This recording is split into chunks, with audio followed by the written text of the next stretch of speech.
Tonight, we slip silently into an Arctic evening that remains indifferent to your identity or sense of assurance. You find yourself in a place where the atmosphere grows dense and biting, almost as though it possesses sharp boundaries. Darkness descends well ahead of when your internal clock expects it. Each exhale forms ghostly vapors that linger briefly before fading. The crunch of snow beneath your boots echoes more intensely than anticipated. Survival here hangs in the balance without proper readiness. And this isn't exaggeration, merely a straightforward note to highlight the realities at play. Before easing into this, remember the cold won't tolerate recklessness. Every motion demands caution, and your form registers that truth right away. Your digits grow rigid, starting with the hands, followed by the feet.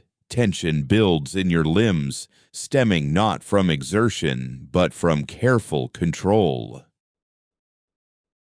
You quickly grasp that generating heat requires more than mere activity. It's about safeguarding what you already hold by minimizing waste. The Arctic imparts this initial wisdom long before any refuge comes into view. Archaeologists frequently point out a key historical truth. Indigenous Arctic communities thrived in territories where winter chills plunged routinely far beneath the thresholds most people endure without unique physiological tweaks. Far from an occasional crisis, this harshness defined everyday existence. Daily routines persisted amid darkness spanning months rather than mere hours. That awareness shapes your current stance. You recognize this tale isn't centered on perseverance as a thrilling spectacle, but as ordinary practice. The chill seeps deeper, probing weaknesses in your attire, stance,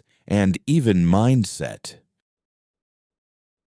Drawing breath via your lips brings a sharp sting, while nasal inhalation offers just enough pre-warming to count.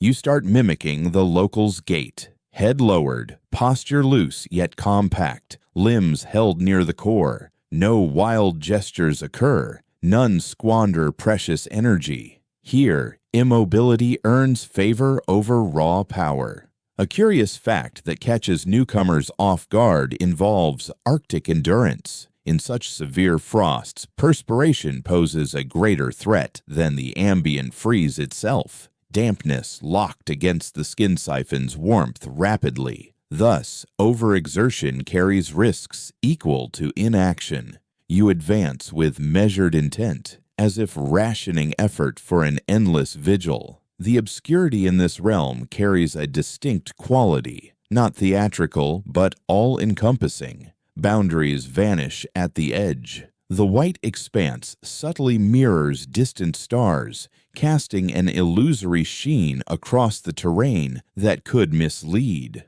While it might seem to aid visibility, it actually muddies perceptions of range and elevation. Lacking clear markers, navigation relies on ingrained knowledge over fleeting sights. This explains the Arctic inhabitants' deep dependence on routine and known paths. You stick to the familiar, shunning speculation. Your physiology starts reshuffling its urgencies. Appetite recedes to a murmur. Thirst lingers subtly yet steadily. Securing heat overshadows all else. Even cognition decelerates, focusing on basic assessments. Has the breeze intensified? Does your skin tingle or go dead? Do your hands respond when clenched? These inquiries outweigh any initial intentions that drew you outward. Experts continue to argue if long-term exposure to icy climes fosters mental resilience across lineages, or if sheer habits suffice for Arctic thriving. No definitive resolution exists. Your present sensations imply it's beyond mere methods. It's a mindset. The freeze arrives without shocking anyone. Dread saps resources. Routine preserves them. Audio shifts peculiarly in this domain. Gusts whisper over the drifts without fury unless provoked. Your steps resonate disproportionately, each crunch announcing your presence. Speech stays subdued, driven by pragmatism rather than timidity. Raising volume expends air needlessly. Air equates to warmth. Warmth equates to survival. You come to see why quietude evolves into instinct over mandate. The gloom bears down on your features, hearing, and vision. Rhyme gathers on your lashes. Deliberate blinks prevent them from fusing. You could chuckle softly at the oddity of iced eyelids, yet levity has its role. It underscores vigilance over frenzy. Frenzy devours reserves you lack. You observe the surrounding folks appearing unruffled, not at ease but poised. They've weathered countless such evenings. They trust it won't intensify abruptly. The Arctic seldom catches the attentive off guard. Peril arises from dismissing subtle cues, a veering draft, an abrupt hush, or alterations in the snow's drift. Time perception elongates for you. Seconds stretch out, not from tedium, but heightened watchfulness. Each instant delivers data. The frost enforces a mindfulness that urban routines seldom demand. You're wholly immersed, compelled by circumstance rather than will. A common thread in historical narratives highlights how enduring in such harsh conditions hinged more on sidestepping errors than on bold feats. Folks here didn't push boundaries for thrills. They clung to proven methods with a wide margin of safety. This cautious approach will color every part of what you're on the verge of encountering. Bravery through risk isn't celebrated, steadiness is. As you stand poised, you'll soon grasp that any refuge ahead won't register as salvation. It'll just mark a seamless extension of the ordeal. Stepping through a door doesn't banish the darkness. It alters its feel. Out in the open, the chill hits raw and direct. Within walls, it turns into a force you handle, bargain with, and endure. Pausing to regulate your breathing, easing your limbs to hold on to warmth, it dawns on you. This polar darkness isn't a foe to vanquish. It's a companion you navigate beside. Those who made it through the fiercest freezes didn't dominate the wilds. They figured out how to slip through without provoking them. The frost keeps bearing down, yet it no longer catches you off guard. You've shifted your posture to match. You're inhaling your outlook. That's the starting point of making it in this place. It kicks off not with a roof overhead or flames crackling, but with sharp perception. And as you edge forward with deliberate care, the evening permits it. Winter's lessons come not from lectures, but from observing the subtle preludes to its full force.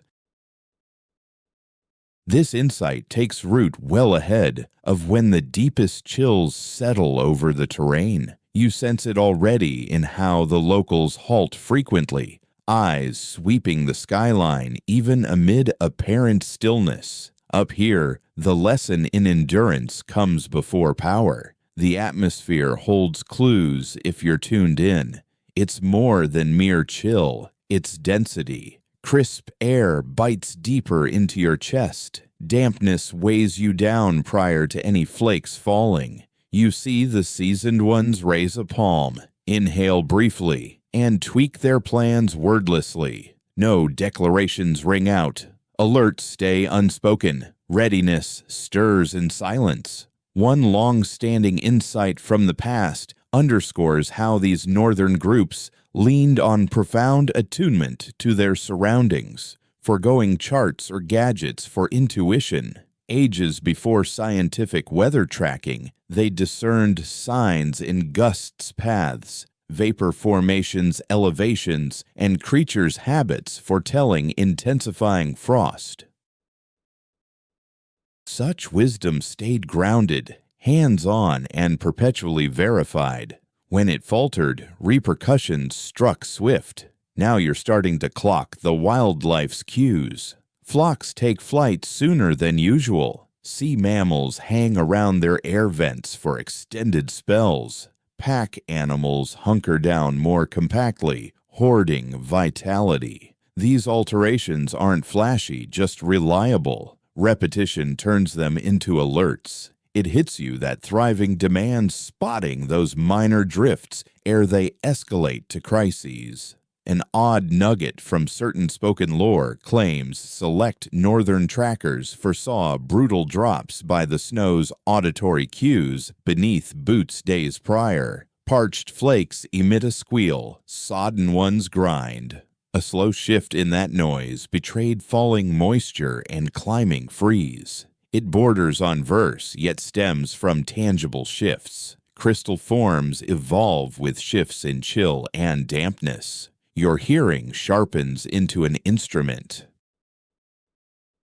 You detect how daily habits ease into alterations without fanfare. Chores wrap up sooner under the pale light. Pace drags not from sloth, but preservation. Gear gets a double inspection. Fixes occur preemptively, flaws invisible or not. An unspoken consensus emerges among the group.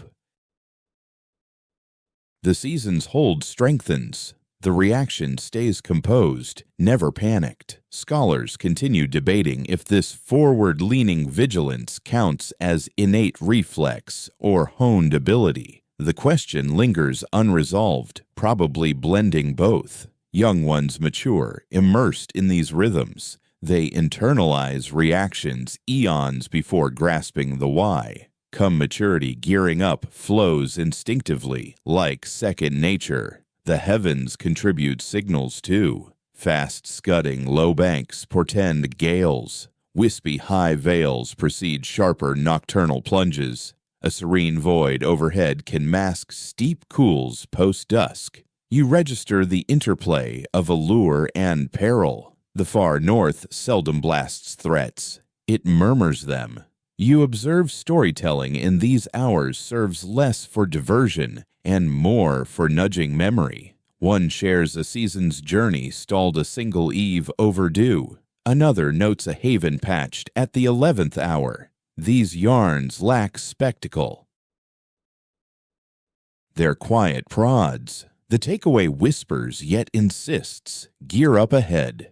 Figure the dark will outdo last eve's bite. Meal planning pivots likewise. Lipid-rich stores take precedence. Raw flesh gets tucked away with precision.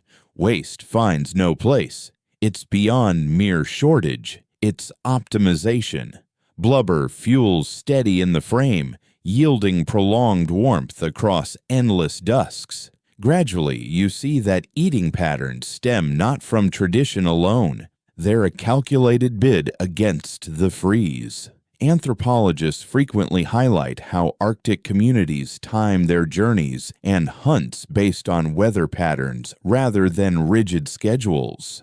Time adapted. The elements didn't. Travel happens when the weather permits, not according to some itinerary. Such adaptability preserves lives.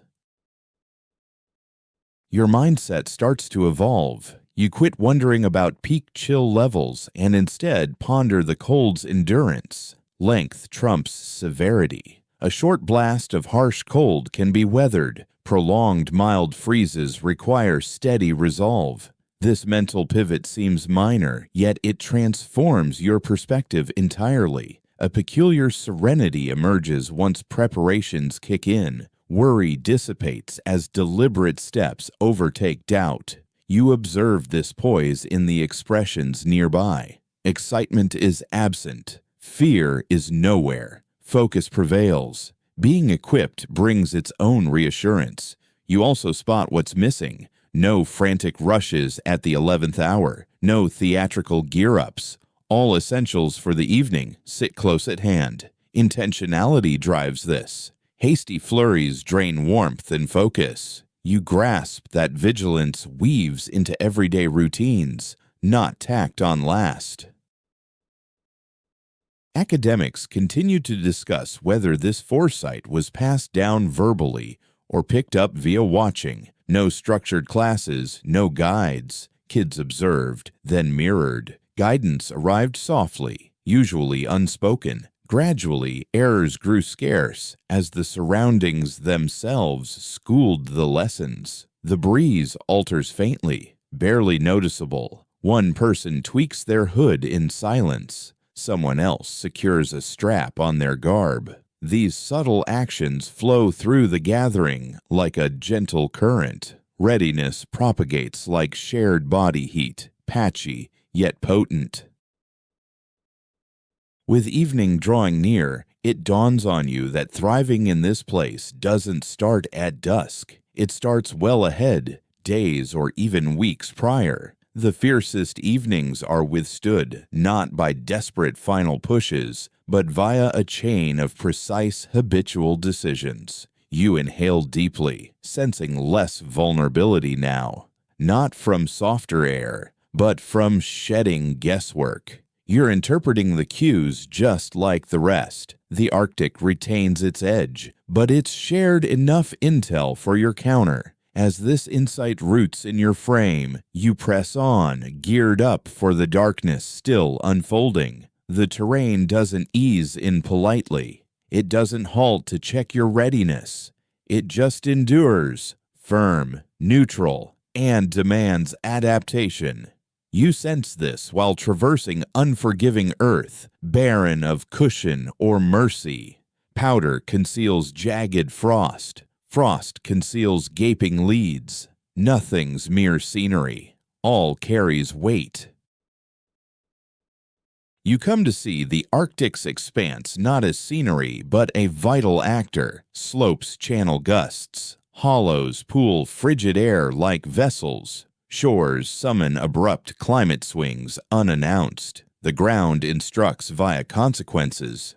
Misjudge it, and correction hits swift and wordless. A well-established historical truth is that northern groups crafted lifeways tailored to their patch. Methods thriving in one spot might doom you perilously close elsewhere. Flurries shift near the ocean versus deeper in. Frost builds irregularly with tidal flows. Mastery of place meant specifics of your corner, not some vague northern notion. You notice how steps turn deliberate, born of reverence over dread. Every footfall probes. Balance eases in gradually. Surfaces aren't taken at face value for sturdiness. Hard-earned wisdom shows locals that looks deceive. Powder might bear you briefly, then engulf a limb.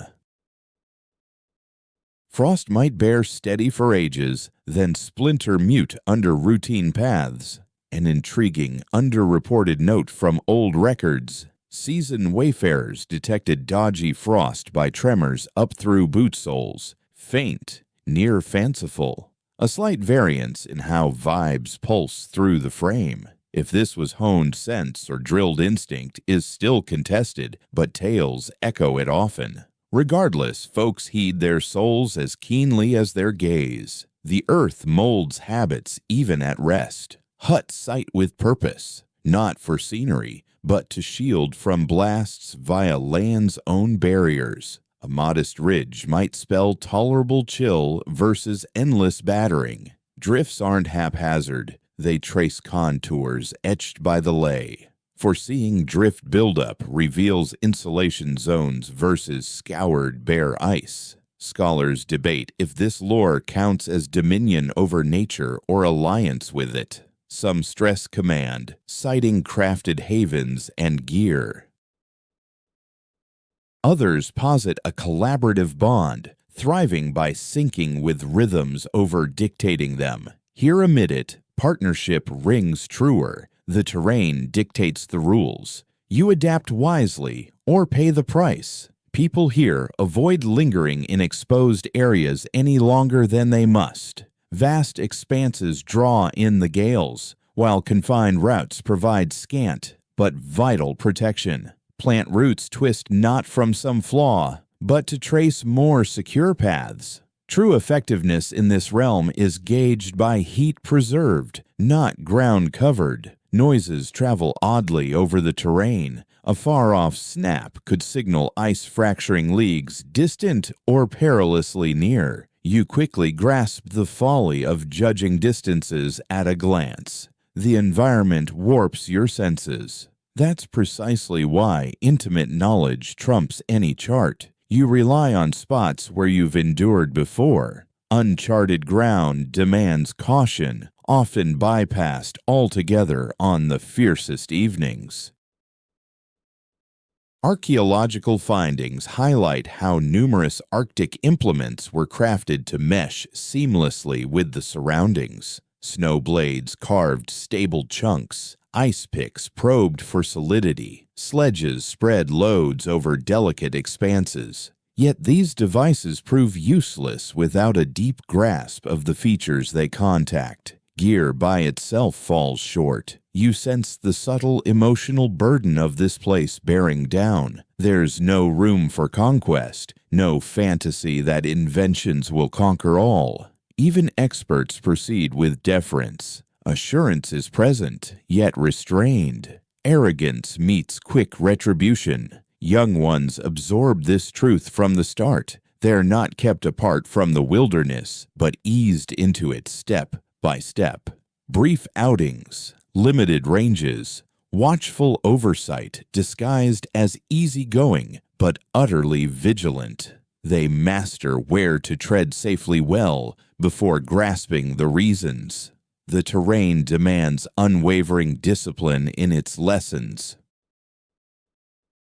Errors aren't forgiven by the laws of nature. There's an odd reassurance in such straightforwardness. The guidelines are severe, yet unchanging.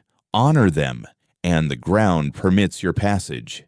Dismiss them, and it offers no mercy. This reliability fosters a kind of assurance. You start to see how enduring here involves less fighting the freeze and more threading through intricacies. Each decision intertwines with the topography, the elements, and the hour. Isolation doesn't exist. The landscape holds onto your prior actions. Footprints persist. Disruptions endure. Your footprint endures. As dusk falls, silhouettes grow denser over the ragged earth. Known forms fade. Visual cues dwindle, so memory takes precedence. You follow routes others have navigated without harm. You place feet in proven spots. This isn't ritual for its own sake. It's hazard avoidance honed across ages. Pausing, you perceive the silent command of the Arctic below. It doesn't menace. It doesn't invite. It merely is, poised to judge if you've absorbed sufficient wisdom to stay. And as you press on into the gathering dark, it dawns that thriving here starts with heeding, not voices, but the earth in silence. Once you've attuned to the terrain, your focus shifts inside to the layers brushing your body. Attire in this realm isn't about flair or status initially. It's portable refuge. As you settle the fabrics over your torso and limbs, it hits you that your garb counts as much as any shelter you'll rest in come evening. Occasionally, even more. Scholars widely agree that Arctic apparel ensembles ranked among the finest pre-industrial insulators. This sophistication arose by design. Locals didn't gear up for fleeting chills. They outfitted for dwelling amid the frost through full cycles of day, dusk, and season. Garments stood in for barriers. Stitches formed gateways. Each crease served a function. You notice the deliberate balance of heft. No tugging or spaces emerge with motion. Cuffs reach to seal over mittens. Face coverings hug without binding. No exposed seams let drafts invade. The chill hunts for flaws relentlessly. Outfits block its paths. The fur lining turns toward the body. This choice catches many off guard at first. Rather than flaunting pelts outside, Traditional pieces position the plush inner coat skinward. This wicks in air to create a steady thermal barrier. The exterior withstood scraping ice and blasts. Ease remained where it counted. Within, forgotten in some old observer accounts, is how adept makers detected flaws by feel alone, tracing edges in dimness with fingertips. They mended flaws prior to sight revealing them. A minor rift might pass unnoticed elsewhere. In these conditions, it could spell peril after prolonged time afield. Forethought outshone bearing it out. You see how multi-layering diverges from today's trendy cold weather looks. Arctic setups preferred sparse, tailored items that synced as a unit, over heaps of flimsy ones needing tweaks. Shedding pieces in the open happened seldom. Handling dampness outweighed mobility. Perspiration caught within could solidify, come slow down, robbing warmth at the worst moment. The freeze instills moderation. You hold back from pushing too hard. Instead, you keep a steady pace, letting your body's warmth build evenly within the layers instead of surging and then fading. The outfits function well, but just when you honor their boundaries. Experts still differ on how uniform these apparel styles were from one area to another. Certain scholars point to how designs traveled far via commerce and exchanged expertise. In contrast, others highlight adaptations tied to local resources like animal hides and weather conditions. Right now, as you stand in place, those elements blend together for you. Core ideas unite them all, yet the way they're put into practice varies by individual. You see how the seams are firm and closely packed. Openings are kept to a minimum. Often, the sewing uses sinew, which expands a bit in moisture to seal spaces instead of letting them widen. That's deliberate. Choices of fabric came from how they performed in freezing conditions, not mere ease. Certain records mention an intriguing practice for overnight storage of outfits. Items were occasionally placed in sleeping spots overnight instead of exposed to the freeze outside. Slipping into icy clothes at dawn would jolt the system and squander vital energy. Heat was preserved through closeness, not endless burning. The fabric shifts along with your motions, not fighting them. Your knees flex without strain, shoulders turn freely, seams intact. Such ease of movement counts for a lot. Rigid gear tempts abrupt actions that could lead to slips or rips. Here, suppleness means security, beyond mere ease. It's key to recall that Arctic communities didn't draw strict lines between inside and outside where, like today's cultures, no clear split existed. All pieces were built to flow between activity and repose. You could doze in portions of the same ensemble used for journeys, just shifting posture rather than stripping down. The notion of apparel as portable haven sharpens when you halt. Even motionless, protection surrounds you. Gusts skim by without burrowing in. Your inner warmth flows gently. You're not toasty by contemporary standards, but balanced. That equilibrium means enduring. Some experts keep arguing if skill with these outfit setups outweighed building sturdy lodgings on Arctic evenings. The issue stays open since the two link closely. Someone underprepared in dress suffers in a fine hut. Properly attired, a person might weather brief exposure without cover if needed. Outfits grant leeway. You sense how personal flair merges with utility. Ornaments show up, yet they never compromise purpose.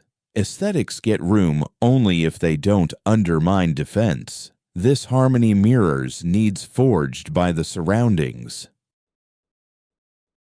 Personal style bends to thrive without clashing With darkness growing thicker, a sense of thanks rises for every level, not sentimental, but a bodily nod. The ensemble cradles heat like recollections cradle wisdom, silently, dependably, needing no fuss. You tweak your pose, dip your head a touch, and sense the whole setup conform. The chill lingers nearby, yet remote. You're bearing your own haven now, one measured stride at a time, through an evening that calls for caution and honors readiness. As the layers conform to your form, a faint shift starts within. Heat doesn't flood. It gathers gradually, tentatively, as though gauging if it can remain. You grasp that thermal energy isn't about quantity. It's retention. The space amid the fabrics quiets, and that quiet trumps bulk alone. Most studies concur that top insulation for Arctic groups depended on captured air, not dense weight. Still, air blocks heat loss. Fur strands form myriad small voids to hold the glow. You sense it presently, not scorching, scarcely snug, but constant. Your warmth quits escaping so swiftly. You note the scant touch between your body and the elements. Each shield slows the exchange. Each pause saves fuel. The frost bears down from without, but sluggishly, like navigating veils of endurance over brute push. This lets your frame adjust. When you transfer weight, a minor yet revealing trait emerges. Pressing spots tightly chills them right away. Knees flexed hard, boots cinched too snug, perching straight on ice. Squeezing expels air, and, absent that, shielding crumbles. Hence motions stay measured, stances picked with care. You avoid dropping to knees when possible. You skip seating without padding below. Old explorer logs often miss this, how those enduring the Arctic nights would reposition in sleep, not for luxury, but to puff back, flatten layers, easing over, extending limbs, realigning torso. These shifts came gradual, intentional, even in drowsiness, to safeguard heat by reclaiming the held air. You come to see that this idea extends far past just outfits. Sleeping setups, enclosure barriers, and even elevated resting spots operate on the identical reasoning. The key to warmth preservation lies in creating pockets of air, regardless of bulk or mass. Igloos succeed because their structure captures still air effectively. Elevated surfaces help by isolating the body from the icy earth below. All elements aim to immobilize the air around you. Experts remain divided on the extent to which these concepts were deliberately grasped by the inhabitants. Certain scholars propose that survival tactics were honed through simple trial, imitation, and success, devoid of any deeper theory. In contrast, some contend that an intuitive grasp of thermal dynamics and airflow was far more deliberate than typically credited. Regardless of the origins, the outcomes were undeniably effective. These methods delivered exceptional performance in practice. You sense the role your breathing plays in sustaining this harmony. Releasing air into your garments risks introducing dampness, which in turn saps away precious heat. That's why exhalations are carefully aimed away from the body. Heads are angled so that breath doesn't saturate necklines or hood edges. It might appear trivial at first, yet across long stretches of time, the difference accumulates. Ice buildup in fabrics rigidifies them and disrupts the air-trapping layers.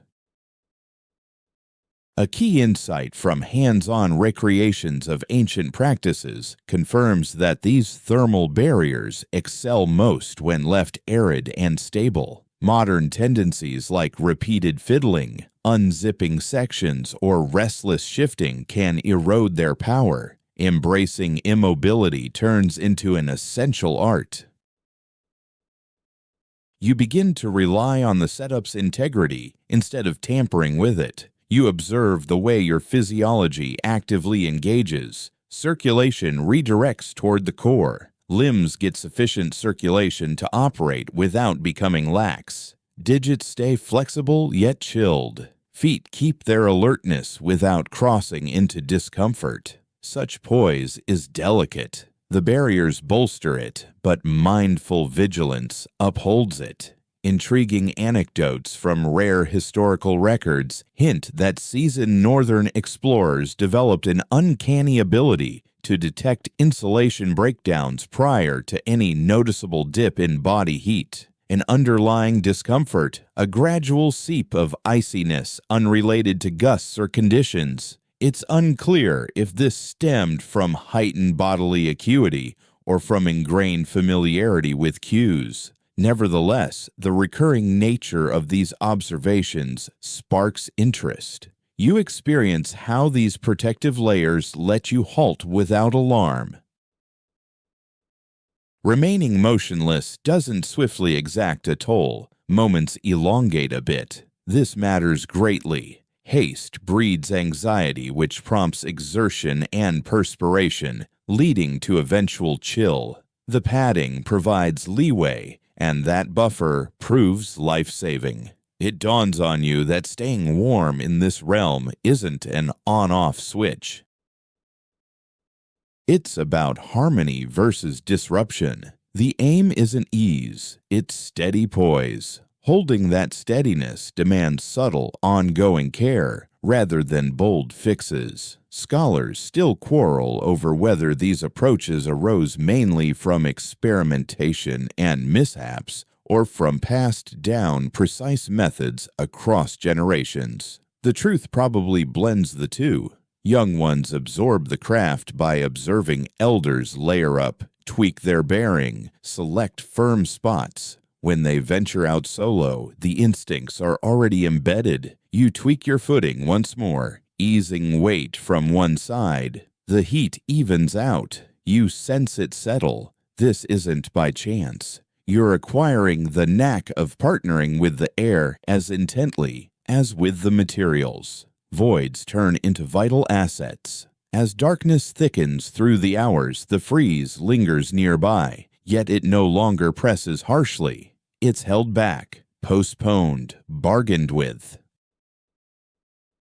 The shielding encasing you functions as a subtle pact between your form and the surroundings. Thermal energy disperses gradually, dissipation stays in check. You draw in another measured breath, directed outward, and sense the arrangement endure. The frozen expanse hasn't relented, but you've grasped ways to carve out havens for heat to persist within. You grow attuned to your epidermis differently now, not just via touch, but via wariness. Unclothed areas in this place aren't benign. They're inherently at risk.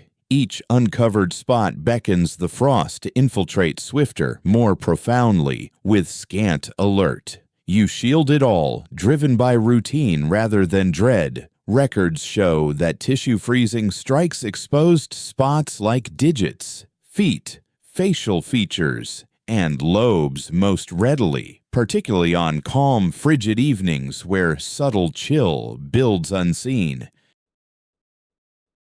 This wisdom wasn't gleaned from pages. It came via lived trials, routines, and understated guidance. Across eras, communities identified errors too costly for repetition. You spot the deliberate framing of visages within hoods and linings. Just narrow gaps suffice for sight and air intake. Lashes gather rime once more, but the flesh underneath remains safeguarded. Palms vanish into bulky mitts, yet that volume serves a purpose. Added room lets body heat flow freely. Snug fits may seem practical, but they diminish the buffering.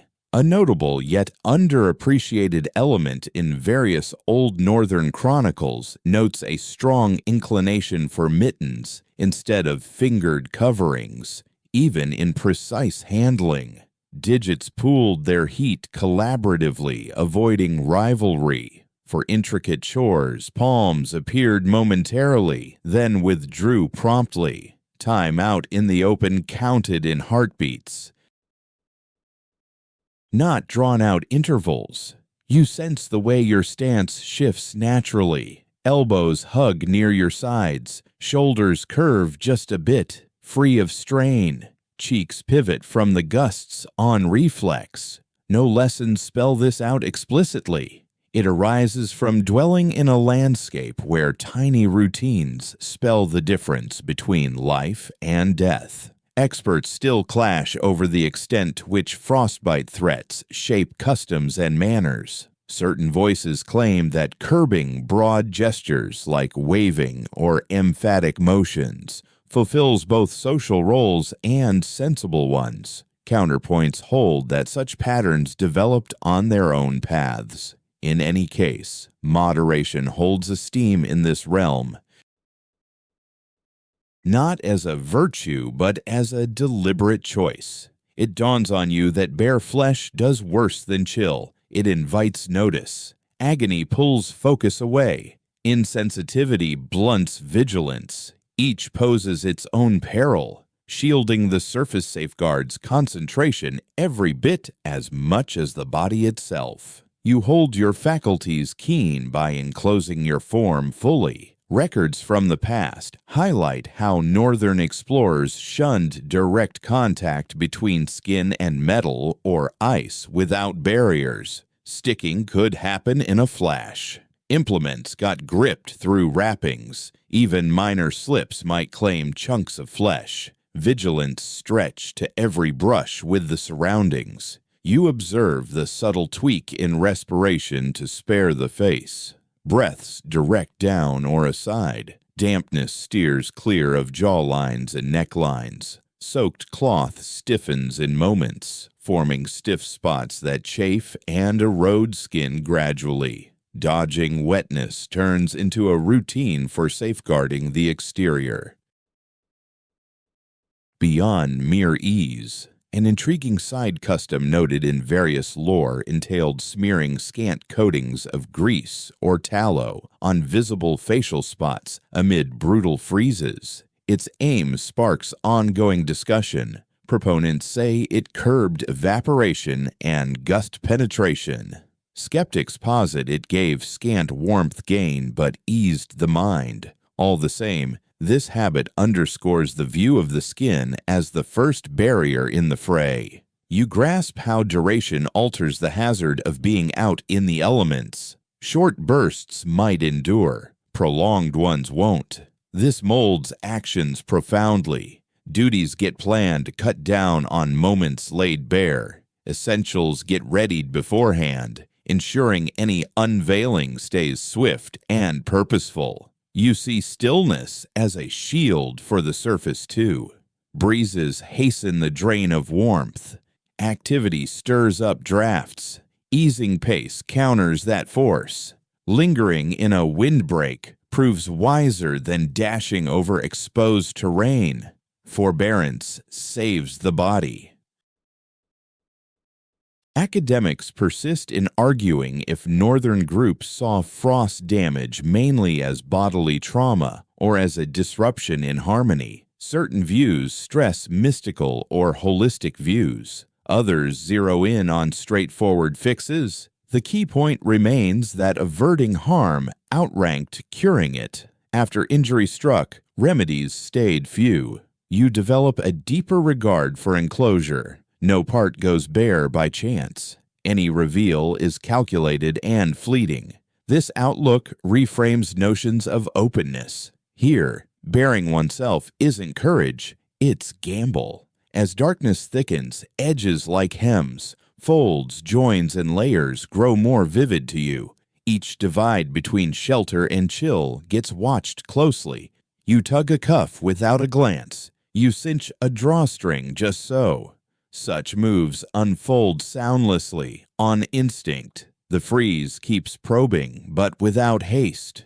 It lurks for gaps. You refuse them steadily. The outer layer holds secure. Alertness endures clear. You're coming to see that enduring this place hinges less on bold defiance than on meticulous, unrelenting enclosure of one's being against a darkness that always lies in wait. Blaze doesn't proclaim rescue in this world. It shows up subdued, reined in, somewhat hesitant. Its nearness registers more as a subtle thaw in the atmosphere than a rush of glow. Amid such surroundings, flame isn't the heart of things. It's an instrument requiring caution since it aids readily but injures just as swift. You mark the infrequency of letting blazes swell grand. Raging pyres devour stores rapidly. Gathering fuel demands toil. Toil breeds perspiration. Perspiration spells trouble down the line. Thus the glow remains tame, nurtured bit by bit, free of theatrics. It suffices to alter the feel of the breeze nearby, not to heat a broad area. You catch on fast that ignition in these parts aims not to battle the chill head-on. It works in tandem with all the rest. Studies of ancient northern camps reveal that exposed hearths got sidestepped within dwellings when feasible. Warmth derived instead from clustered forms, padding, and smart layouts. Flame served when feasible and got skipped otherwise, when it brewed more issues than relief, through buildup of fumes, thinning air, or dripping melt. A useful spark could flip to threat. You sense how foregoing light hones perception, lacking the play of glow. Outlines blur gently rather than leap. The gloom settles firm. You lean harder on feel and recall over vision. This isn't lack, it's fitting in. Warmth from fire soothes, yet it scatters the mind too. In this space, focus counts as wealth. An interesting aspect appears in various narratives of winter journeys, where certain communities opt to halt their progress before total nightfall instead of continuing under the glow of flames. The light from a fire warps how distances appear across frozen surfaces. Illusions play tricks.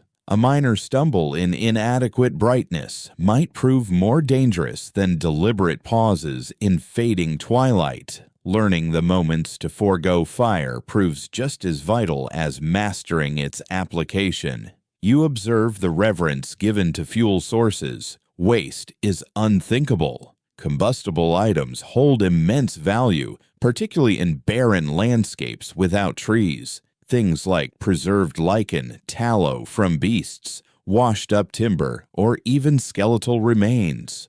All ignite in unique ways. Each yields distinct levels of warmth and fumes. Decisions about them are thoughtful and precise. Flames adapt to the context, rather than stemming from routine. Experts still debate the true role of fire in enduring Arctic conditions. Certain scholars highlight its dual role in ritual and utility. Others stress instances where individuals thrived for extended stretches sans it, drawing on protective layers and communal body heat. Reality probably varies by locale, time of year, and specific challenges. What strikes you in this moment is adaptability over reliance. You position yourself or remain at a precise range. Get too near, and your garments could suffer harm. Pelt scorches without warning. Stay too distant, and the benefit evaporates. There's a precise band where the blaze aids without endangering. Over time, sensing that band turns instinctive. You see companions fine-tuning their spots with subtle shifts. No words needed. The presence of fire alters actions in understated ways. Talk softens to murmurs. Gestures ease into slowness. Folks draw nearer not solely to the light, but to one another. The heat exchanged among people frequently outweighs the fire's output. You come to see that flames foster unity in society as profoundly as they do bodily ease. Early explorers documented a subtle yet enduring trait. Arctic blazes tended to flicker with minimal open fire, offering a steady radiance over a roaring inferno. This cut down on haze and stretched resources further. Scholars argue whether this arose from deliberate methods or simply the nature of available fuels. Regardless, it aligned perfectly with the surroundings. You note that no one ever abandons the fire unsupervised, not out of worry over uncontrolled spread, but due to the rapid shifts in weather. Gusts veer unexpectedly. Frost thaws patchily. Rime builds in unforeseen spots. A brief lapse in focus might transform a secure arrangement into trouble. Watchfulness merges with the pursuit of heat, even absent flames. The evening holds no void. Personal warmth builds gradually inside wrappings. When a refugee exists, it retains coziness, like a held inhalation. Fire shifts from necessity to choice. This insight brings peace. Thriving doesn't rest on one factor alone. It spreads through countless dependable habits. You sense fire's impact on rest. Dozing off beside it tempts, yet hazards lurk. Fabrics cure inconsistently. Temperatures plummet abruptly as embers wane. Most opt to douse the blaze prior to slumber, turning to padding and arrangement instead. Easing into sleep flows better without abrupt chills. Certain analyses propose that curbing flames lessened odors and profiles, crucial in times of pursuit. Counterviews prioritize hazard avoidance and thrift. Data supports elements of each. For you at present, the key lies in fire's measured handling over adoration. You recognize how contemporary ideas of comfort cling to unbroken warmth.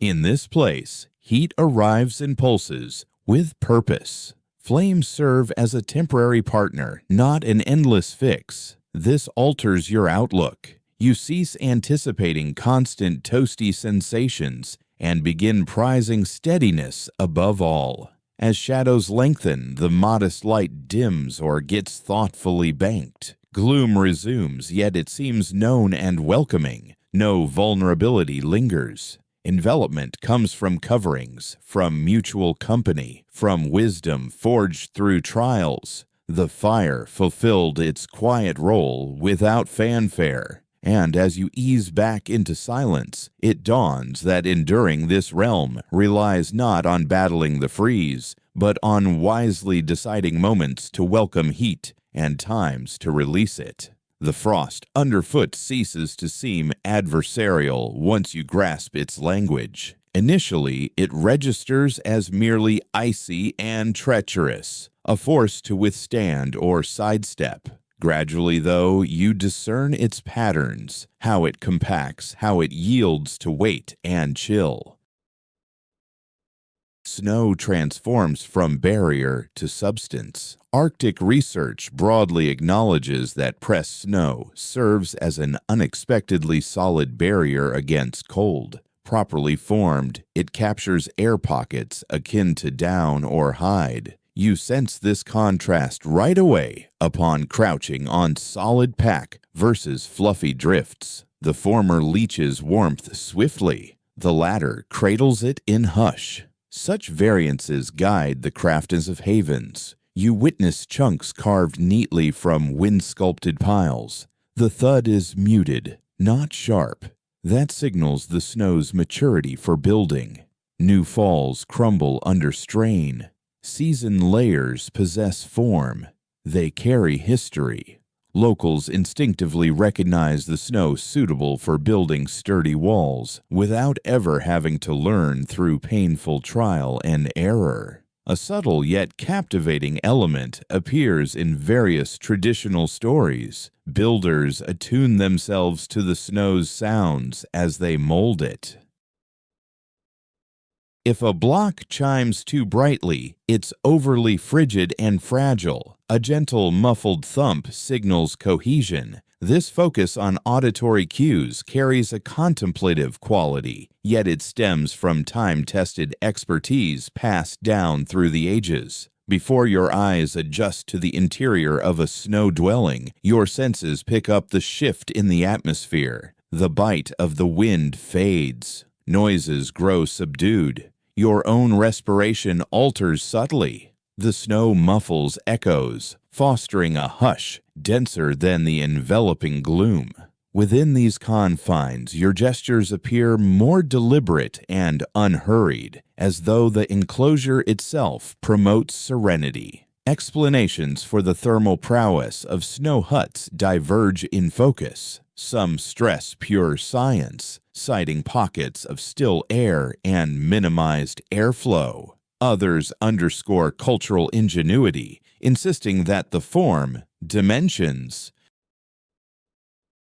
and entry design play equally vital roles. Each angle carries validity. True efficiency arises from blending the raw medium with thoughtful architecture. You observe the entrances kept near ground level and angled away. Chilled air naturally drops while heat ascends. This low, indirect access traps body warmth effortlessly, relying on no mechanisms. The ingenuity lies in its unadorned logic. No latches or barriers, merely physics at work. Tests recreating these builds often reveal interior temps soaring far above external ones. Fire or no fire. Sensations trump statistics here. Tension eases from your neck. Numb tips of fingers thaw. The inner chill persists, yet it no longer claws relentlessly. You spot the walls arching gently inward, not rigid and vertical. Such contours spread loads uniformly, averting structural failure. Abrupt angles breed weakness, far from forcing form onto the environment.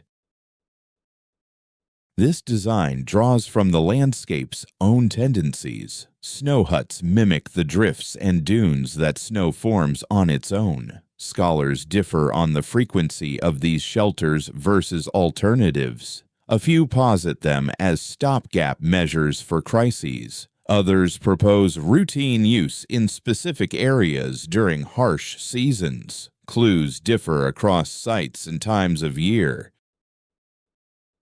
Undeniable, though, is snow's role as a dependable material, always available, never overlooked. Within, humidity emerges as a key issue. Exhaled vapor condenses gradually on the overhead layer, building a delicate ice sheath. This is anticipated. Gradually, that layer reinforces the dome instead of undermining it. The snow evolves with occupancy, molding itself to human presence. You sense how immobility plays a part as well. Too much activity heats the space rapidly, sparking thaw. Thaw brings leaks. Leaks bring unease and eventual chill escape. Inhabitants proceed with measured paces, preserving the haven's steady state. Harmony supplants brute effort yet again. A quiet custom entails polishing the inner surfaces. Textured walls promote uneven freezing and runoff. Sleek ones let vapor crystallize uniformly, locking it in place. This meticulous touch borders on ritualistic, but it fulfills essential needs. Well-being and security intertwine. Gradually, it dawns that these snow structures aren't hasty patches. They represent intentional builds attuned exactly to the elements. Success demands insight, forbearance, and moderation. Haste invites ruin. Tenderness yields steadfast shelter. The hush within intensifies. Gusts rush by above, untouched by your space. You sense enclosure, not concealment. The snow doesn't seal off existence entirely. It tempers it, blunting what might otherwise assault the senses. As the evening lengthens, the dwelling finds its rhythm. Heat levels even out. Your form acclimates. The outer freeze endures fiercely, but now it seems remote, like an event in another realm. What was once a menace, snow now serves as a shield. It cradles heat, deadens clamor, and carves out room for measured breaths. You recline in its embrace, not for flawlessness, but for adequacy. And in this deepening repose, it strikes you, thriving in these lands stems less from hauling in supplies than from grasping the substance right beneath you, ready to craft into sanctuary. Upon crossing the threshold completely, the calm catches you off guard. It's not utter quietude, but a gentle muting of every echo. The gale ceases its rasp against your hearing. Steps soften their crunch. Your inhalations seem cushioned, like the chamber absorbs them without retort. The igloo doesn't proclaim ease. It merely strips away the antagonism. You ease down with caution, registering the subtle warmth gradient across your features and torso. The inner air bites with chill, but without malice. Out there, the cold assaults and intrudes. In here, it merely settles. That nuance outweighs any data. Your frame unwinds a touch, not from genuine heat, but from the absence of siege. Studies in archaeology consistently demonstrate that igloos can keep internal temperatures much warmer than the external chill, even without any direct heating. This rings true for you right now. Gradually, feeling returns to your fingertips. Not abruptly, but steadily enough to signal that your heat is escaping more slowly. That's precisely where survival starts to take hold. The enclosure's form impacts you in subtle ways that might escape notice. Its smooth, curving surfaces draw your focus toward the center. No angles lurk to draw your gaze. No harsh lines snag your vision. The dome arches softly above, promoting a sense of repose. You perceive how this design soothes the psyche just as effectively as it traps warmth. One aspect that catches newcomers off guard is the interior's color. Igloos aren't invariably stark white on the inside. Gradually, residue from oil lamps or meals darkens patches of the walls. This enhances how light is captured and cuts down on harsh reflections. What begins as pure snow evolves into something utilitarian. Purity gives way to usefulness. You observe the deliberate elevation of the sleeping area above the ground level. Cooler air sinks to the bottom. Warmer air ascends, elevating your rest positions you in the shelter's coziest zone, all without needing any devices. Such ease isn't haphazard. It's the fruit of deep insight. Experts still debate whether igloos served mainly for brief stops or prolonged habitation. Findings differ by area. Certain regions use them as winter dwellings. Elsewhere, they offered quick havens on journeys. Undeniable, though, is that they were crafted with intention, never thrown together. Even short-term ones required expertise and forethought. You start to sense the way illumination works in this place. One lantern produces a diffused radiance that spreads uniformly throughout. Shades are mild, no erratic dancing of light. The overall mood is soothing, nearly mesmerizing. It dawns on you why nights in these domes often featured subdued talks or tales. The setting fosters such intimacy. Certain records mention a subtle technique where builders deliberately included small vents between the upper blocks of the dome. These weren't flaws. They let vapor vent out gradually, avoiding excessive buildup of dampness. It's uncertain if this was always by design or occasionally accidental, yet the benefit was real. The inside remained drier for longer. You detect a subtle emanation of retained heat from the walls, not from flames, but from human presence and exhalations. Ice crystals hold and surrender thermal energy gradually. They don't swing wildly. They retain coziness and return it steadily. This fosters steadiness over ups and downs. Acoustics shift noticeably too. Your words resonate more in your skull but project more quietly into the room. You naturally soften your tone, not from fear, but because volume seems superfluous. The igloo promotes balance across activities, from motion to words to reflection. A few scholars propose that dwelling in these sound-muffled spaces might have shaped communal dynamics, boosting teamwork and easing tensions. Detractors warn against such straightforward links. Even so, it's tough to dismiss how surroundings mold exchanges. Hurry seems alien in this spot. Serenity aligns perfectly. You see your exhales form fleeting mists that dissipate quickly. Dampness crystallizes on the surfaces instead of running off. Eventually, this icy coating builds up, reinforcing the build. The igloo evolves with your occupation. Your being there makes it more solid. Rare are the refugees that interact so dynamically. Total cutoff from the outdoors doesn't apply. You stay attuned to external shifts via faint signals. Gusts tweak the atmosphere just a bit. Far-off noises filter in, subdued, yet identifiable. Protection comes without seclusion. Such equilibrium wards off confusion. You ease into place, tweaking your coverings only to prevent packing down the padding. The ledge cradles you uniformly.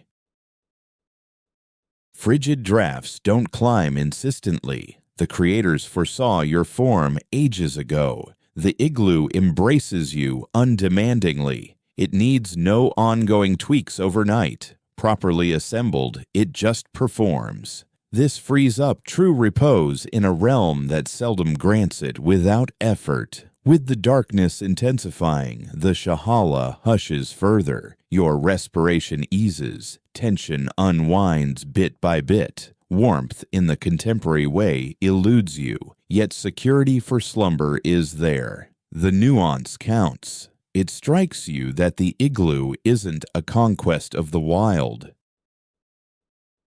It's a pact with it. The frozen landscape yields haven if molded with care. Endurance emerges only when you attune yourself keenly, and as your lids droop, cocooned in fabrics amid the bowed icy barriers, the Arctic darkness persists beyond, immense and unmoved. Within the shelter, tranquility prevails, a compact haven meticulously formed where noises soften, heat persists, and the chill lingers courteously at the boundary instead of invading.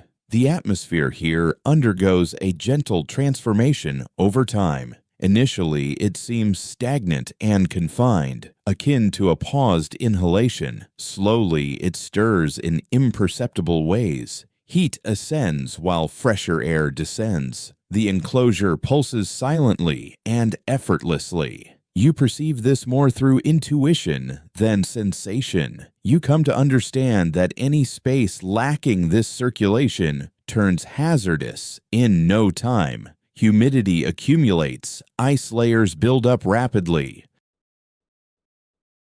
and the atmosphere thickens oppressively. The locals mastered this through generations of practice, not formal lessons. A habitable area needs precisely the right amount of air renewal to remain viable while retaining its coziness. That equilibrium is both fragile and intimately known to those raised in such conditions. You spot the modest vent that facilitates this shift.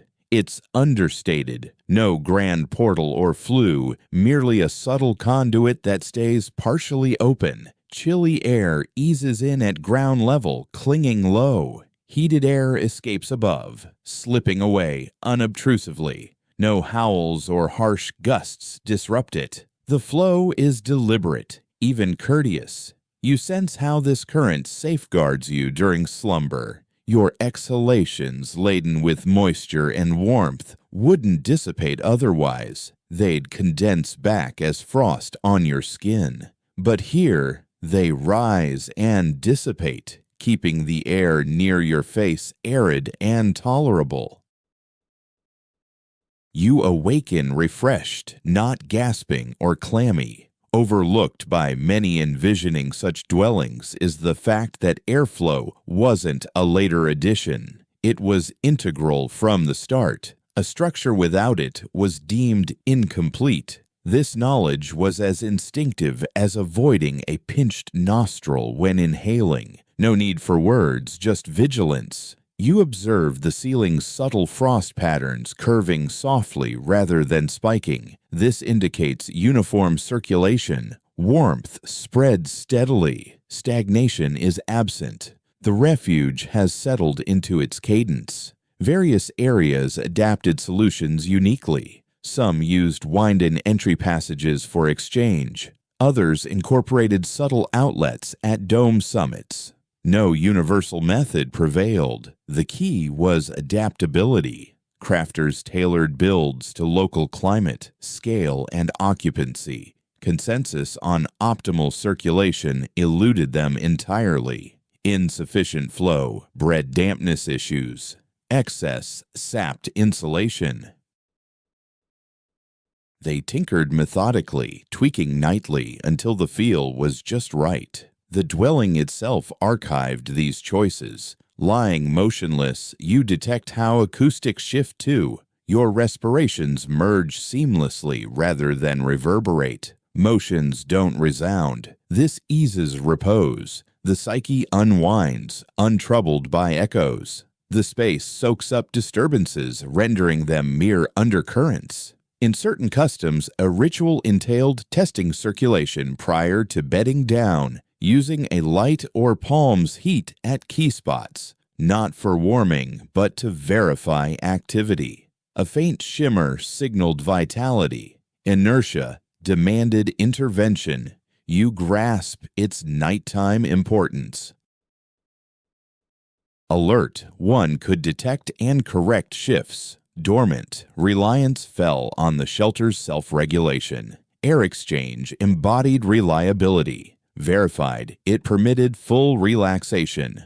Your inhalations grow fuller now, born not just of ease, but assurance. The atmosphere performs reliably. You're enveloped in heat without confinement. The enclosure cradles without constriction. This harmony fortified the refuge's integrity as well. Lingering damp eroded walls eventually. Measured flow upheld them. Durability increased. Fixes grew rare. Resources were spared. All elements interlink. The external freeze now seems peripheral. It endures undeniably, yet it no longer commands your focus. The shelter tempers it to bearable levels. Not eliminated, merely subdued. Those accustomed to this life honed an innate feel for airflow glitches, a hint of wetness on garb, air's weightiness, rapid icing. Such cues triggered subtle fixes. A slab repositioned. A gap unblocked. No drama ensued. You perceive how endurance in this realm hinges on averting crises over combating them. Effective ventilation vanishes from notice. That's its triumph. Much like respiration, it's evident solely in failure. As darkness intensifies, the haven persists in its unhurried dialogue with the exterior. Currents circulate, insulation holds, vapors depart. You edge toward slumber, upheld by mechanisms that operate autonomously. You recline secure in the knowledge that, as you doze, the shelter sustains its pulse, and through that, yours endures. Repose in this place unfolds not in isolation. It comes in the form of intimacy. You position yourself near fellow sleepers. Bodies are arranged with purpose, not haphazardly. The limited area is divided deliberately, with every bit utilized. This isn't mere congestion, it's intentional layout. Heat travels most effectively when directed.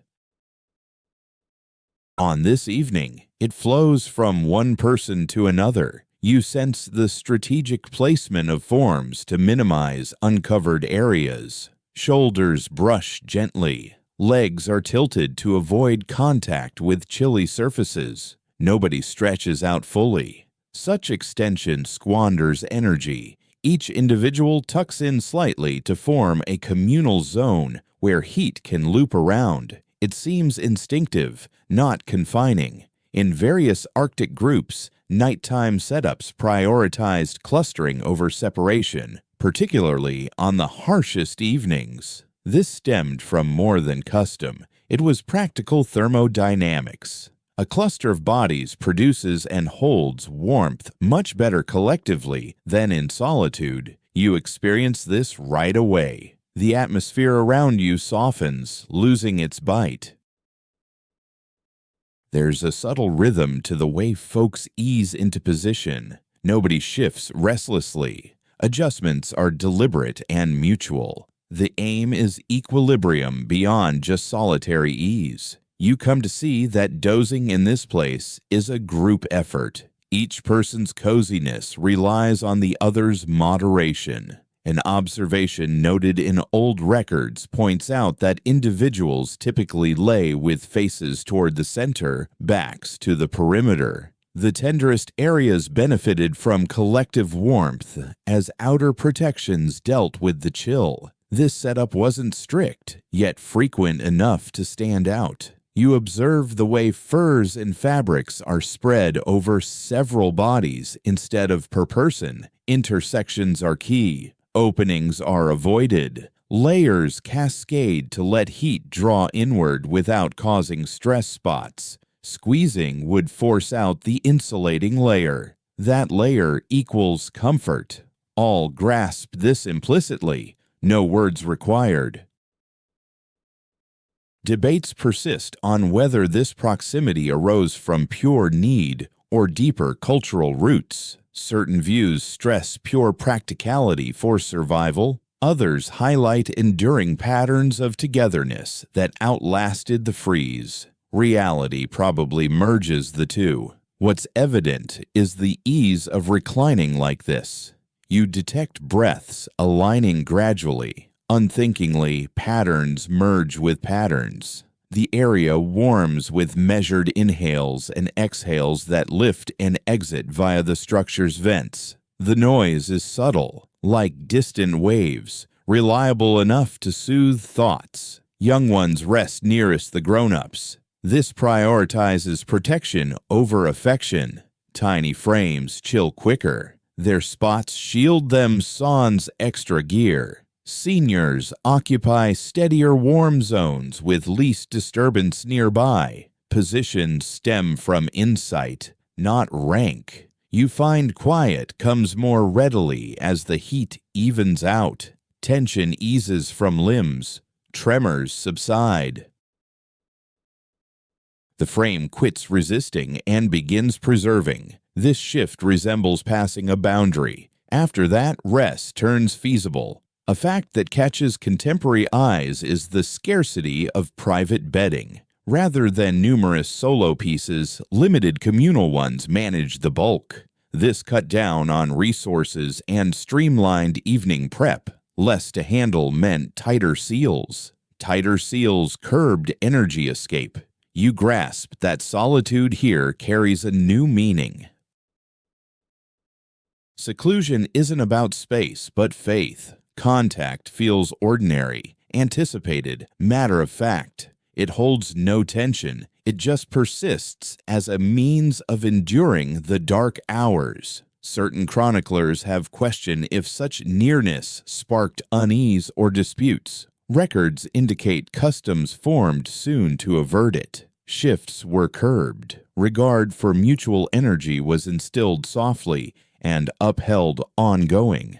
Disturbance hit all. Thus, teamwork turned second nature. You understand that slumber in this spot isn't fleeing the surroundings, it's interacting with them. Forms integrate into the barrier network. Energy circulates, duty circulates. The darkness is weathered as one. With lids drooping, you sense the area calming. Silence reigns. Words aren't wanted. The enclosure endures, the layers endure, the coziness holds steady. You're no longer a lone figure battling the cold. You're woven into a compact, precise network built to persist till dawn. Within that mutual hush, rest descends, not as surrender, but as persistence. Evening practices don't strike as ceremonies here. They register as routines polished by habit. No grand cue signals the slide toward drowsiness. Rather, a sequence of modest moves plays out in a custom sequence, each trimming hazard a touch further. You see these occur softly, near unnoticed, as though the darkness anticipates them. Prior to easing down, a full scan of garments and wraps takes place, verifying seams, junctions, and fits, without overdoing it, merely assuring. A cuff tugged astray gets straightened. A crease in the fur lining gets straightened to seal out a subtle chill you hardly registered. These actions stay efficient, sparing no effort on excess. You sense that the riskiest stretches of the night aren't the harshest freeze. They're the in-between phases, dozing off, stirring awake, instants when vigilance slips. Such habits ward off errors born from wandering thoughts. Repeating the process identically each evening cuts the odds of overlooking a key step. You observe the deliberate positioning of gear right before bed. Items stay within easy grasp. A blade lies positioned for blind retrieval. An oil lamp waits nearby, yet shielded. Footwear aligns for swift donning in urgency. Readiness extends even into slumber. There's an unspoken recognition that crises seldom trumpet their arrival. A gust's alteration, a noise from beyond, a shift in the dwelling's form. Evening rituals account for this by shortening the delay to act. In crises, reactions fire off instantly, thanks to prior setup. One subtle trait, mentioned in various records, reveals how folks steered clear of profound sleep amid brutal storms. Their repose stayed shallow, alert. This wasn't fretful tension, it was honed adjustment. The frame attuned itself to linger on sleep's edge during harsh spells. On milder evenings, slumber deepened on its own. You see how kids learn these patterns softly. Sans lectures, a guiding palm on theirs, a soft murmur to adjust, an echoed rhythm. Eventually, the ritual turns instinctive. In maturity, evening prep flows as effortlessly as inhaling. Certain views propose these customs fulfill more than utility. They bolster the psyche, too. Routine curbs unease. Known steps soothe the spirit. Amid chaos beyond the walls, inner structure offers solace. Intentional or emergent, it's hard to say. The potency, though, is undeniable. You perceive the hut quieting once more as preparations wrap up. Motions ease. The area hushes. No task lingers unfinished. No risk goes unchecked. The darkness isn't relied upon. It's controlled. Yet another modest yet vital custom, consuming a modest portion right prior to rest. Not a feast, merely sufficient to fuel body heat through initial sleep phases. The gut's process generates warmth. The moment counts. Nourishment integrates into the heat regulation, not as an aside. You realize the caution against overhydrating pre-bed. Venturing out to relieve oneself invites peril. Equilibrium demands precision. All choices counter nocturnal fragility. Palms sweep away flakes or ice from garb before reclining. Dampness undermines insulation. even minor traces get cleared. Exhaustion doesn't permit sloppiness. This vigilance persists despite weariness. A cadence emerges in the ambient noises, steady breaths, cloth rustles, far-off breezes, soft, unthreatening. The rituals fulfill their role. The evening seems contained enough for repose. You mark how talk dwindles organically, sans abrupt halt. Tales peter out, speech loses purpose. All grasp the ensuing flow. Quietude isn't enforced. It settles once duties conclude. Certain experts have pondered variations in these practices across households or bands. Clues point to adaptability, yet fundamentals held firm. Inspect layers, secure implements, ready the form, mitigate threats. Nuances differed, the reasoning endured. You sense your frame easing into the pattern. Tension unwinds. Inhales grow fuller. The thoughts cease probing for flaws as they've been preempted. Repose turns secure through meticulous groundwork. No culminating motion, no wrap-up. The habits don't cease, they fade. Vigilance softens progressively. Duty transitions from deliberate moves to ingrained reflex. As slumber nears, it dawns that enduring Arctic darkness demands not valor against void. It's deference to discipline. Evening by evening, identical measures guard against recurring perils. Steadfastness forms armor. The chill lingers without, unyielding and waiting. Within, readiness builds a safeguard. The night may still probe, but it encounters scant gaps. And with ideas slowing, and the enclosure's rhythm steadying about you, you surrender to a framework built to endure the unwatched span. Craving doesn't strike theatrically in this place. It creeps in softly, akin to a mild tug over a fierce urge. You detect it clearest amid immobility. Activity ebbs. The form folds in on itself.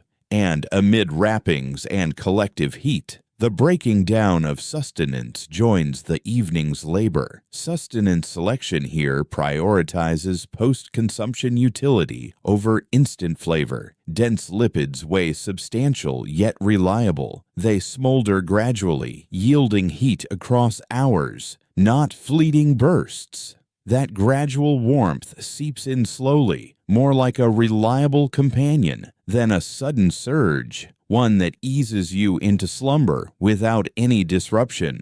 Folks in these parts figured out ages ago that slim meals might quell the appetite for a bit, yet they fall short when facing the long dark. Protein on its own breaks down fast, forcing the system to hunt for energy well before dawn.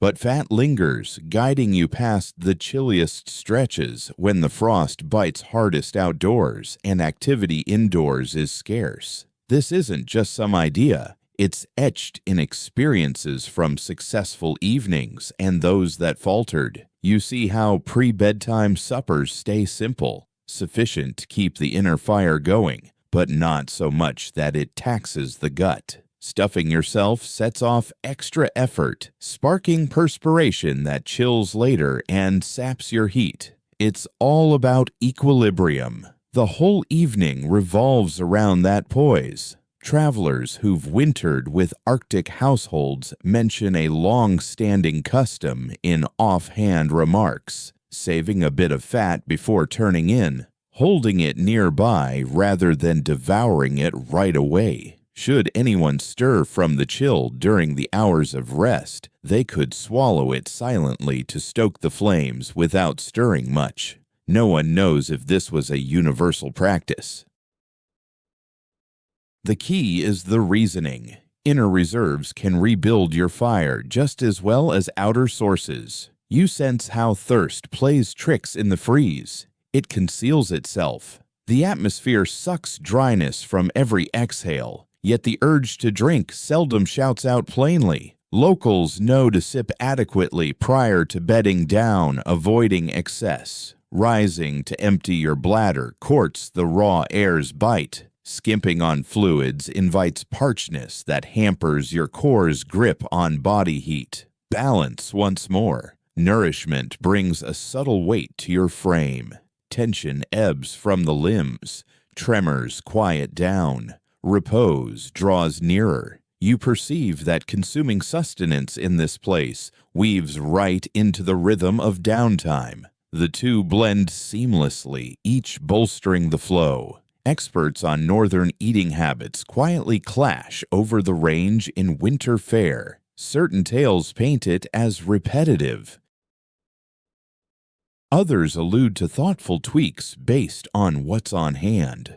One thing stands out: consistency trumped diversity. Predictable eats cut down on surprises. The system anticipated the routine. That sameness turned into solace in itself. You observe the casual way provisions circulate. Sans fanfare. Shares shift discreetly. Those requiring extra get it unspoken. The sated hold back from seconds. This isn't charity posed as nobility. It's practicality forged in hardship. One person's insulation hinges on the group's savvy. Young ones get their bites sooner as the evening unwinds. Their frames guzzle power at a quicker clip. Seniors take precisely what's required. Nothing surplus, nothing short. Such decisions go unquestioned. They're instinctive. You catch the faint aroma of the meal hanging in the enclosure for a spell, then dissipating. No overpowering traces endure. Bold odors stir unease. Subtle ones invite tranquility. Even aromas get handled with care. Certain records capture a delicate nuance, how individuals tuned into gut noises through the darkness. Not anxiously, but mindfully. A hushed midsection signaled harmony. Rumbles of need or unease flagged tweaks for the coming day. The evening offered its own lessons. You grasp that provisions in this realm aren't solace like we know it today. They don't divert or amuse. They underpin.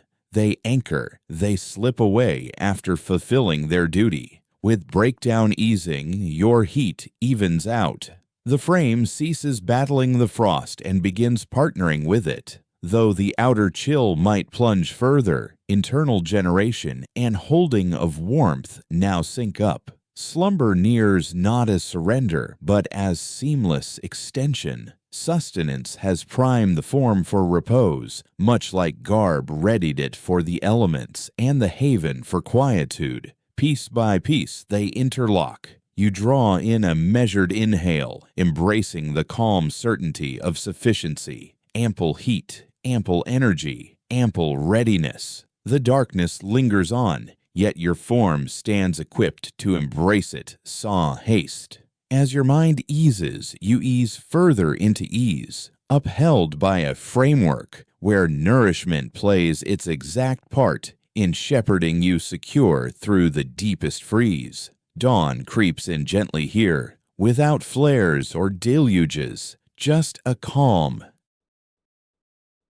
understated glow that asks for nothing. The oil lantern rests humble and grounded. Its fire scarcely exceeds the width of a digit. Still, the instant it's kindled, the area shifts. Not truly hotter, but gentler. The boundaries of the space soften. Shades rest rather than dance. You spot right away its thrift with resources. A wide bowl holds just a skim of oil. The cord pulls up barely, enough to feed the blaze. The fire glows steadily, as if aware that waste would spell trouble. Such illumination doesn't aim to conquer the gloom. It aims to share space with it. Inhabitants grasped early on that flames needn't blaze wildly to serve. A modest spark handles multiple roles. It grants visibility minus haze. It yields a touch of coziness without risking the dwelling's integrity.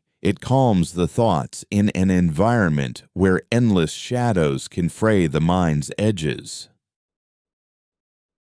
The lamp integrates seamlessly into the evening gloom instead of disrupting it. You sense the way its radiance alters features. Faces relax, pupils widen comfortably. Nobody winces or averts their eyes. The illumination is mild enough to linger in without strain. This counts for something significant. Bright illumination heightens mental sharpness. Gentle light fosters tranquility. The very substance that fuels it holds a subtle significance. Processed fat from animals combusts steadily and without haste. It avoids erratic bursts. It demands little ongoing care. The lamp proves reliable, holding steady even as focus wanders. Such reliability lets individuals concentrate on repose, dialogue, or quietude free from worry. One subtle aspect noted in various initial accounts involves situating the lamps a bit farther back from where people lay their heads, avoiding direct proximity.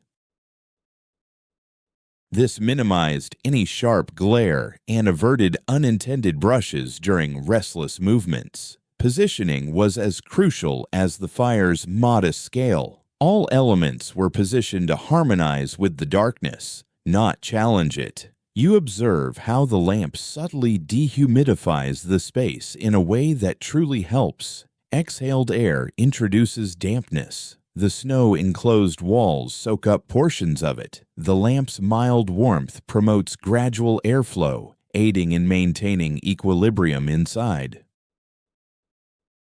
It's not aggressive airing out, but a gentle nudge. Questions linger regarding the extent of lamp usage throughout every Arctic area and time of year. In certain spots, they form the heart of routines. Elsewhere, they emerged solely during demanding circumstances. What stands out is that, whenever employed, lamps earned reverence over reliance. They bolstered traditional ways without supplanting them. You see the deliberate, leisurely motions of hands close to the fire. No abrupt actions. All understand the risk of scorching hides. Vigilance persists despite the dimness. Custom ensures mishaps stay infrequent. The lamp also marks the passage of time. Lacking dawn or dusk to signal intervals, minor customs turn into timekeepers. The flame ignites. Tales commence. The light wanes. Chatter quiets. At last, the wick is shielded or snuffed. The evening unfolds through phases dictated by the glow, not the heavens. You perceive the lamp's influence on slumber. Total blackness can hone the senses, heightening responsiveness to noises. A subtle shimmer eases that watchfulness. The mind unwinds, comforted by sight that doesn't overwhelm. Rest comes more readily when uncertainty is softly unveiled. A minor practice referenced offhand in certain customs entails trimming the wick prior to bedtime to guarantee a controlled burn duration, not through the entire dark, merely sufficient to smooth the shift toward drowsiness. Awakening in pitch black varied when the psyche was already at peace. You realize the lamp avoids dominating the space. No gazes fixate on it. No palms hover excessively near for heat. It functions to assist, not captivate. Thus, it echoes numerous implements in this realm, potent through its humility. Scholars of Arctic existence quietly argue over whether fat lamps added substantial thermal output or mainly fulfilled mental and functional needs. The response hinges on one's view of warmth. In tangible terms, the heat is slight. Subjectively, the impact seems greater. Tension eases, sinews slacken. That easing curtails energy escape. Thereby, the lamp heats in a roundabout manner. You sense the dwelling's reaction. Frost near the roof thaws faintly, then solidifies uniformly. The framework holds firm. No leaks form, no elements move.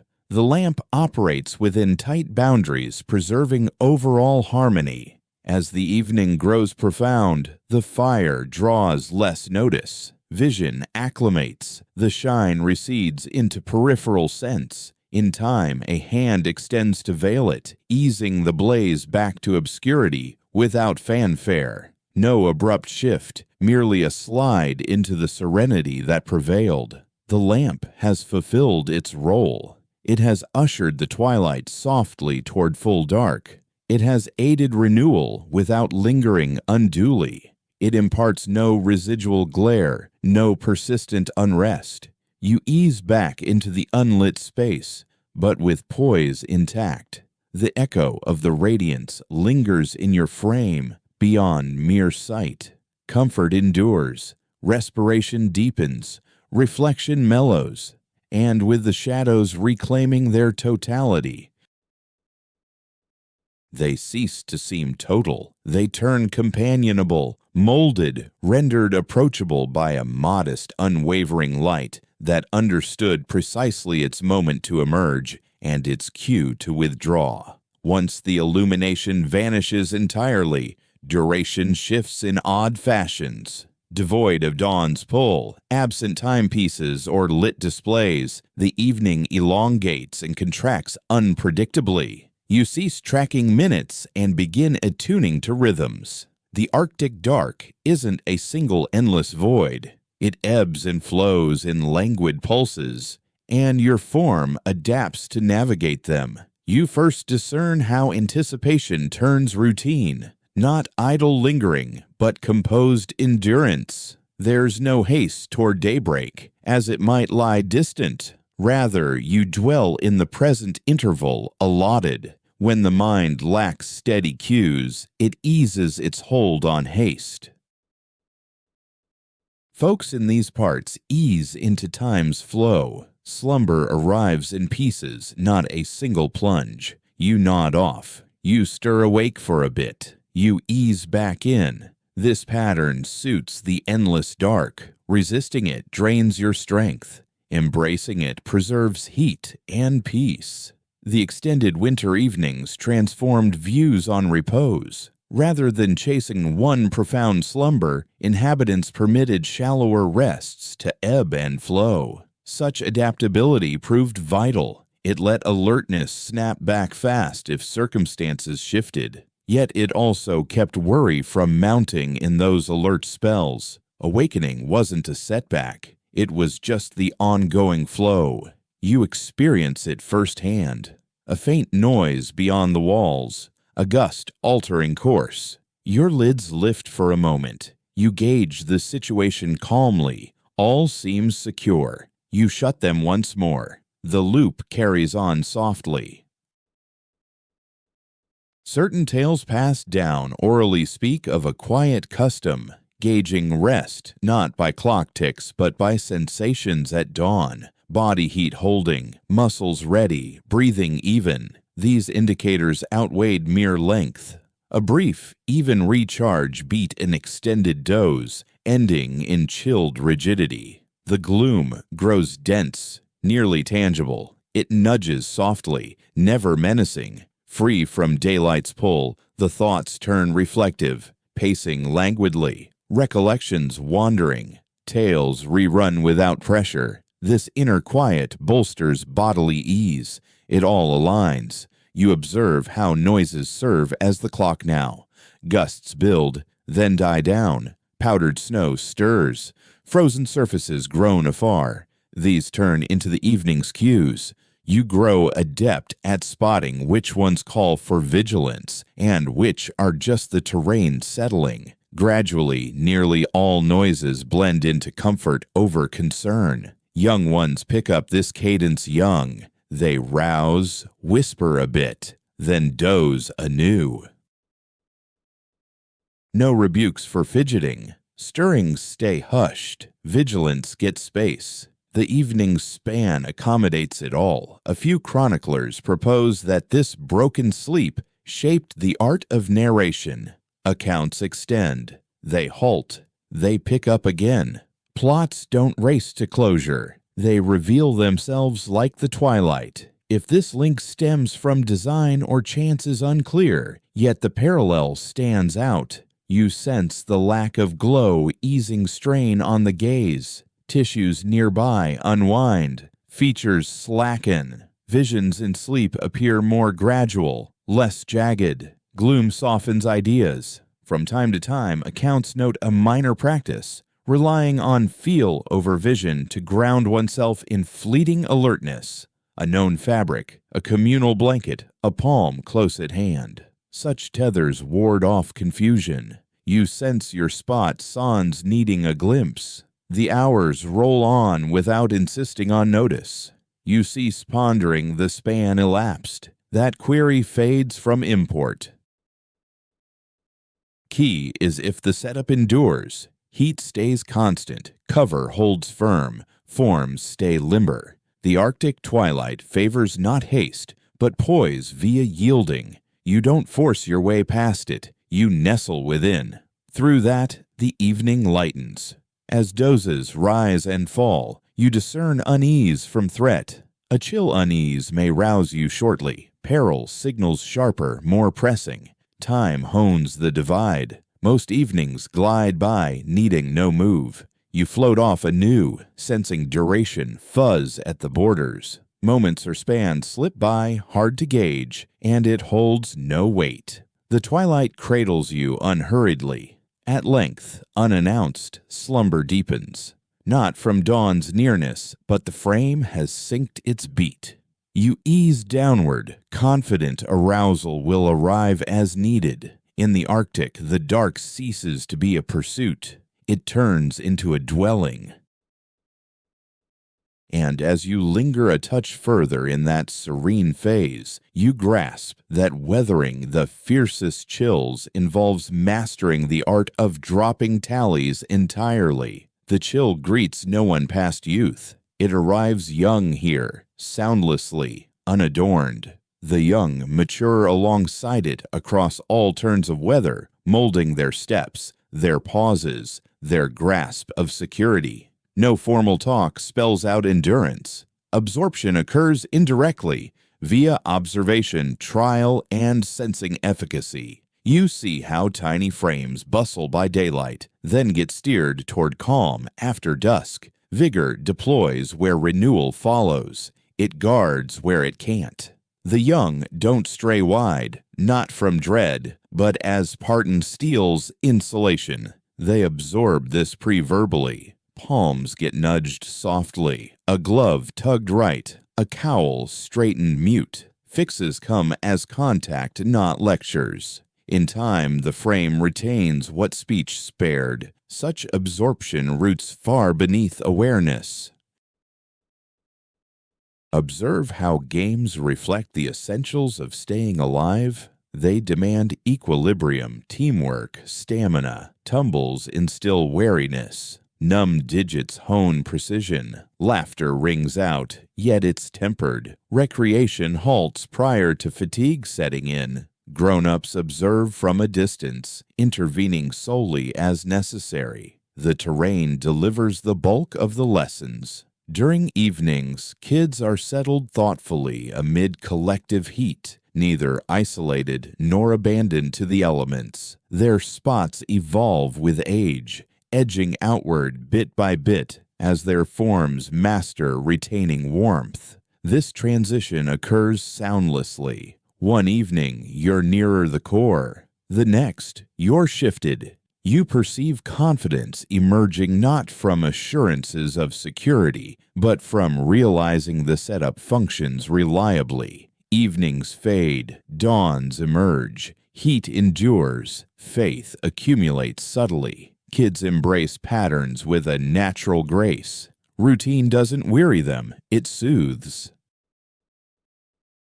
The identical ritual nightly conveys protection. The psyche unwinds, familiar with the sequence ahead. Custom turns into solace. You observe mishaps managed seldom with frenzy. A youngster overlooks shielding exposed flesh and senses the chill at once. A grown-up remedies it softly.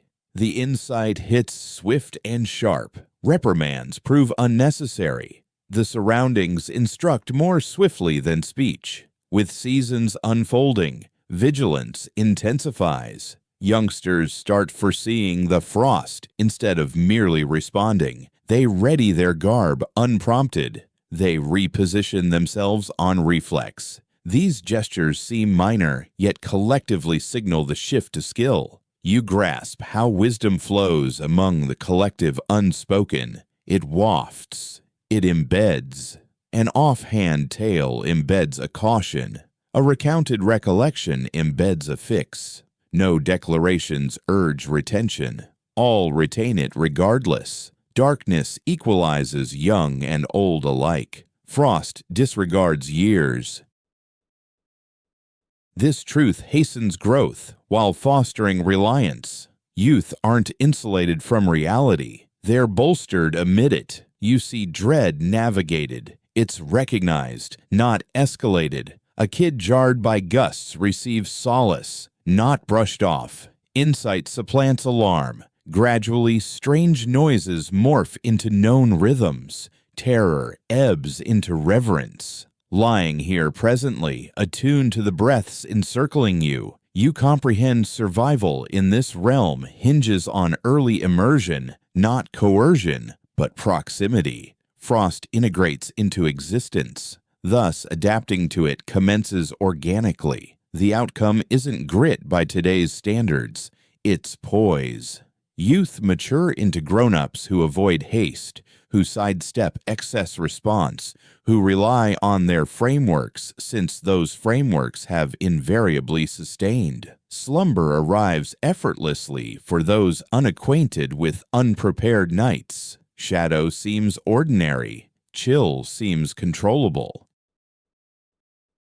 Existence aligns logically because it's ever operated thus. You ease back into drowsiness, eased by the serene assurance that those nearby didn't stumble upon this insight abruptly. It developed alongside them, season upon season, evening upon evening, until endurance turned innate.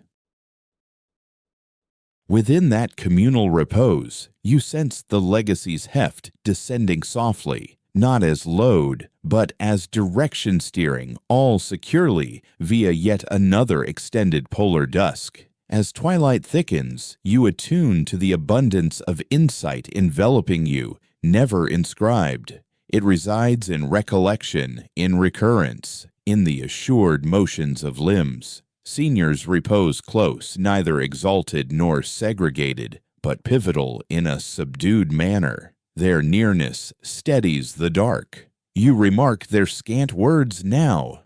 Narratives have long been shared, directives bypassed overt delivery. What endures is demonstration, a tweak in bearing, a deliberate realignment of fabric. Such understated moves bear greater import than discourse. You sense recollection operating distinctively here. It's no ledger of timelines or occurrences. It's an archive of results. What transpired amid abrupt gusts, what crumbled under rush, what endured through deliberate waits. Such recollections steer conduct sans deliberate recall. Seniors hold recollections of harsh seasons beyond others' reach, not as grand epics, but as markers. A distinct crack in the frost, a unique bite to the freeze. Upon their recurrence, adaptations unfold mutely. History shapes the now without fanfare. You detect how juniors track these indicators intently, even feigning disinterest. A look suffices. A subtle gesture ensues. Influence operates covertly. It stems from lived tenure, not decree. Assurance thrives in this setup. Choices weigh lighter since duty spans eras. You're not devising remedies. You're perpetuating proven ones. Certain evenings, seniors rouse momentarily to heed, not from peril, but from ingrained practice. They've repeated it countless times, blending rest and alertness seamlessly. This watchfulness lacks tension. It's serene routine. You sense that wisdom flows most vividly in these hushed times, not via lesson spoken aloud, but simply by being there. A young one stirs awake and spots an elder still alert. Serenity lingers. The youngster eases back into slumber. The insight seeps in silently. Remembrance endures here, thanks to its steady reinforcement. Each evening replays those core realities. Frost demands readiness. Quietude safeguards heat. Watchfulness averts danger. Such fundamentals endure because they're woven into routine. You perceive the elders bearing their duties with ease. They don't micromanage. They rely on the traditions they've helped build. That faith permits true repose. It enables gentle guidance when required, free of haste or reproach. Generations interweave in a subtle cadence. Insight doesn't transfer in abrupt bursts from one to the next. It seeps gradually, sealing voids across the years. When full dependence arrives, it already seems innate. You grasp that thriving in this realm hinges not solely on fresh inventions, but on unbroken lineage. Innovations emerge, yet they're vetted meticulously against the past. Successes endure, setbacks are noted softly and sidestepped henceforth. With the darkness lingering, you feel safeguarded beyond mere walls and fire by layers of hard-won lore. Countless such evenings have unfolded prior. Innumerable will come after. You're cradled in that enduring vessel. Slumber deepens anew, buoyed by assurance that requires no validation.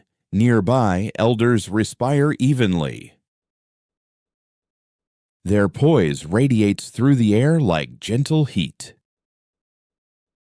As you slip away, you comprehend that here, sagacity isn't detached from existence. It reclines beside you, endures the chill alongside, and remains vigilant only until certainty settles that all slumber securely amid the shadows. No one claims dominion over the elements just yet. It reshapes the world around. Duties rotate seamlessly as the breeze alters course. A tempest isn't a disruption. It's a cue that protocols have shifted and all adapt in kind. You detect it prior to its roar. The atmosphere grows heavy. Noises travel altered paths. The dwelling subtly inclines as though steeling itself. Folks register it simultaneously, sans any announcement. Actions evolve. A reclining figure rises. A talker halts abruptly. Focus intensifies, then steadies. Guidance flows dynamically now, not fixed by rank or years alone. The first to sense the alteration steps up, and the rest align effortlessly. It rings no disorder, it feels honed. Command shifts to the keenest observer, then ebbs with restored balance. You observe assignments reallocating organically. One scans the doorway, another tunes into the gale's turns. Yet another fortifies edges along the barriers. Commands aren't issued. All grasp their roles, for the elements have scripted this routine before. The young feel the change as well. Instincts stir before alarm can rise. They edge nearer. They hush naturally. No shushing needed. The gale itself enforces quiet. The collective's reply holds poised precision. No theatrics, no excess motion. The aim isn't conquest over the skies, but harmony with them. Defiance drains vitality, alignment conserves it. You notice duty dispersing broadly, not pooling in one. No individual shoulders the entire load. This fosters endurance. Should one stumble, another compensates. The framework thrives on backups, not flawlessness. Auditory cues regain primacy. The howl's pitch, the blast's cadence, the creak of frost under strain. These serve as a primal dialect. You swiftly discern the vital from the dismissible. apprehension wanes as familiarity builds. Once the gale finds its groove, the group eases in tandem. Stances are verified, tweaks finalized, the haven endures, heat evens out. The evening presses forward under altered terms, yet persists. You see the climate as more than ambient pressure. It's a communal director. It dictates activity and repose. It governs when alertness peaks and when it softens. The surroundings dictate the pulse, and inhabitants sync accordingly. Afterward, as the gale wanes, duties unwind once more. The watchful soul reclines. Dialogue stirs faintly. Influence melts into communal being. None highlights the shift. It unfolds instinctively. You sense this pliancy wards off fatigue. No one lingers tense beyond need. No one bears command unendingly. The elements summon, responses follow. Then repose claims all. As sleep beckons once more, you perceive that endurance here relies not merely on gear or refuge, but on communal flexibility. The knack for swift, silent reconfiguration amid flux averts peril in the gloom. Beyond the walls, the tempest labors on, sculpting mounds, honing contours, probing forms. Within, the circle inhales as one, attuned yet serene. The mechanism has navigated triumphantly again. With the wind easing into a distant hum, you relax once more, confident that any fresh gusts will be met with the same effortless poise. The elements may dictate the pace, but they never command in isolation. Quiet turns into a deliberate safeguard. It's not about banning noise, but recognizing how hush preserves heat in profound, unspoken ways. You sense this keenly as you rest motionless, attuned to the fragility of the harmony you've achieved.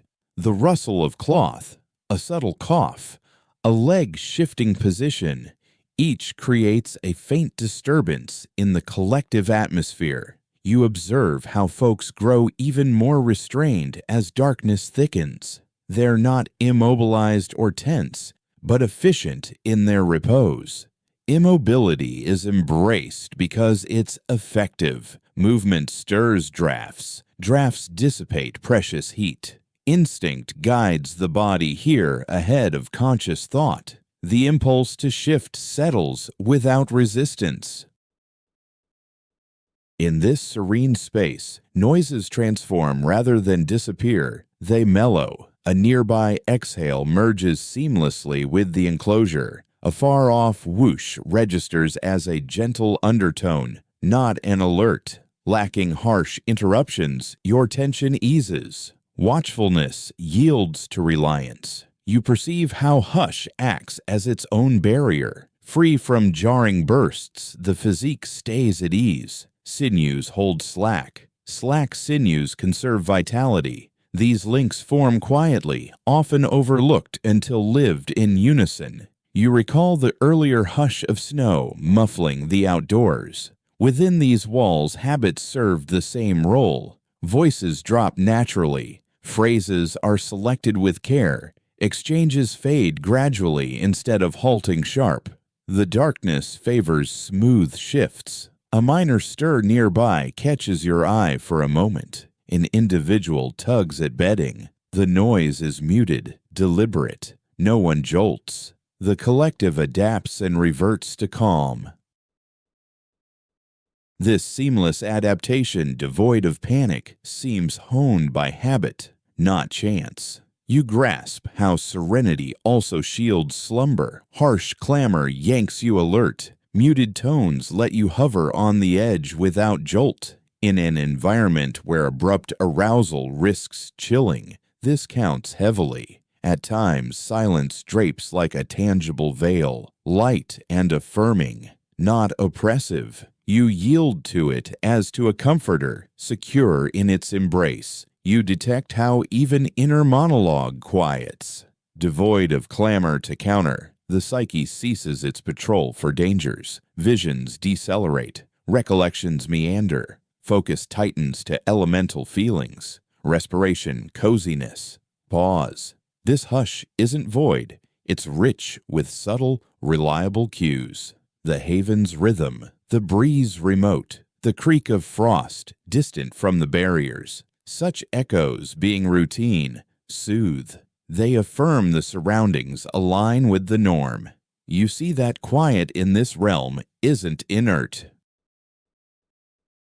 It's cultivated, embraced, honored. Folks grasp young that racket squanders vigor and focus. Gradually, moderation feels innate. As hours stretch, the tranquility intensifies, not from universal rest, but from mutual accord. Essentials are fulfilled, hazards minimized, no debates linger. Your motions dwindle to near stillness. You sense the communal heat, steady post each tweak. The setup rebounds with ease. All elements harmonize. You edge toward drowsiness, borne by a stillness that seems deserved, not enforced. It's the echo of countless wise choices, repeated through endless nights. Within that nurtured poise, the frost beyond forfeits yet another avenue to intrude. Sickness in the chill emerges subtly at the outset, without fanfare, through minor alterations that slip by if vigilance lapses. A lingering ache beyond the ordinary, digits slow to thaw. Respiration turns labored, less yielding. You catch these cues promptly, for neglect amplifies tolls down the line. In this realm, the form is monitored intently, from pragmatism, not fret. Frost amplifies frailty. A slight issue swells merely from prolonged chill exposure. Individuals trained to discern routine unease from what demands heed. That line blurs critically at night when remedies dwindle. You sense tending unfolds sans haste. A companion eases your stance a touch. Additional layers drape your frame. Inquiries stay unspoken, unneeded. Watchfulness supplants probing. The aim isn't assessment, it's aid. Heat stands as the prime counter to most woes. Not abrupt blaze, but enduring shield. Affliction is viewed as discord, not assault. Should the frame falter, it's coaxed back to equilibrium via repose, wrapping, and collective coziness. Bold measures stay scarce. The darkness favors mildness. You see how the collective rations effort when one ails. Duties realign soundlessly. The afflicted stirs minimally. Companions offset. This averts overtax.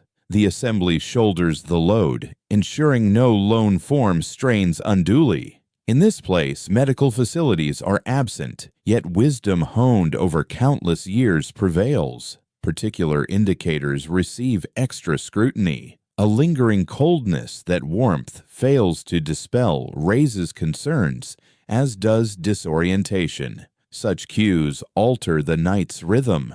You sense how rest grows more vigilant in the face of sickness, not tense, but watchful. Individuals stir more frequently. A palm lingers close, gauging heat beneath the coverings. This watchfulness isn't draining since it's distributed among all. No one shoulders it solo.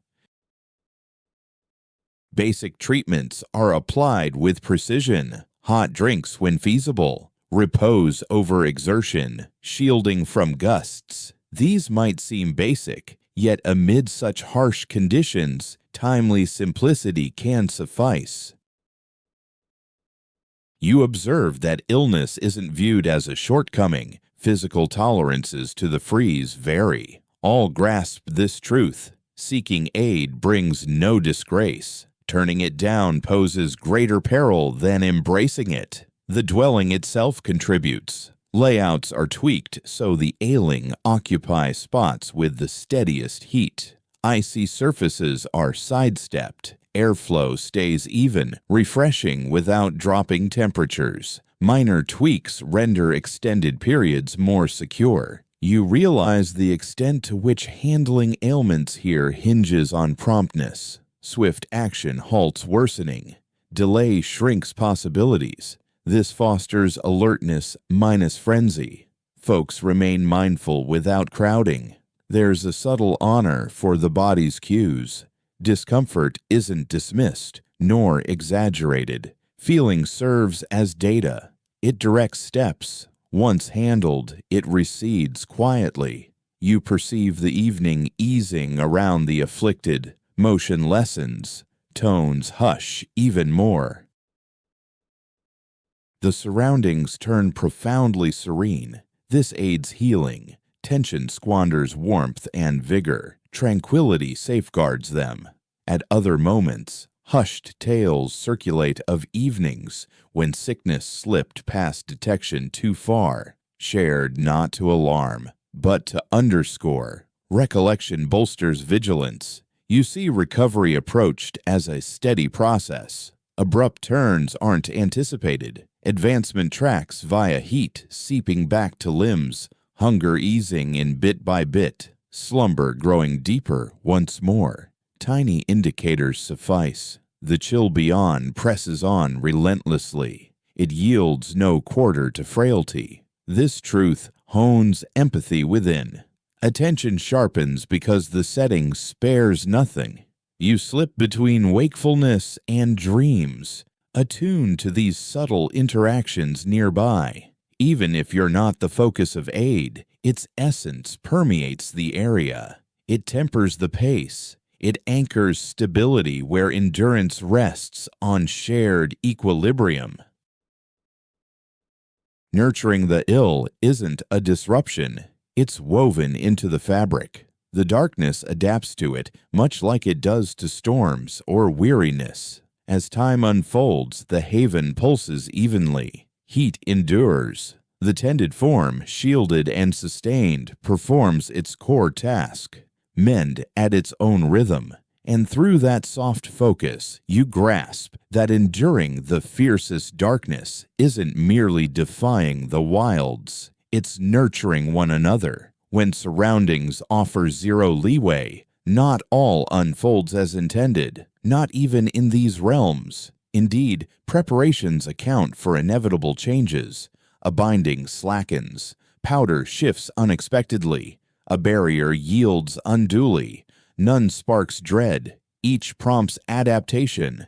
You sense improvisation shines brightest when composed. Abrupt flurries drain resources. Measured replies conserve them. When unease stirs, a halt comes first. They attend. They probe. They evaluate in silence prior to moving.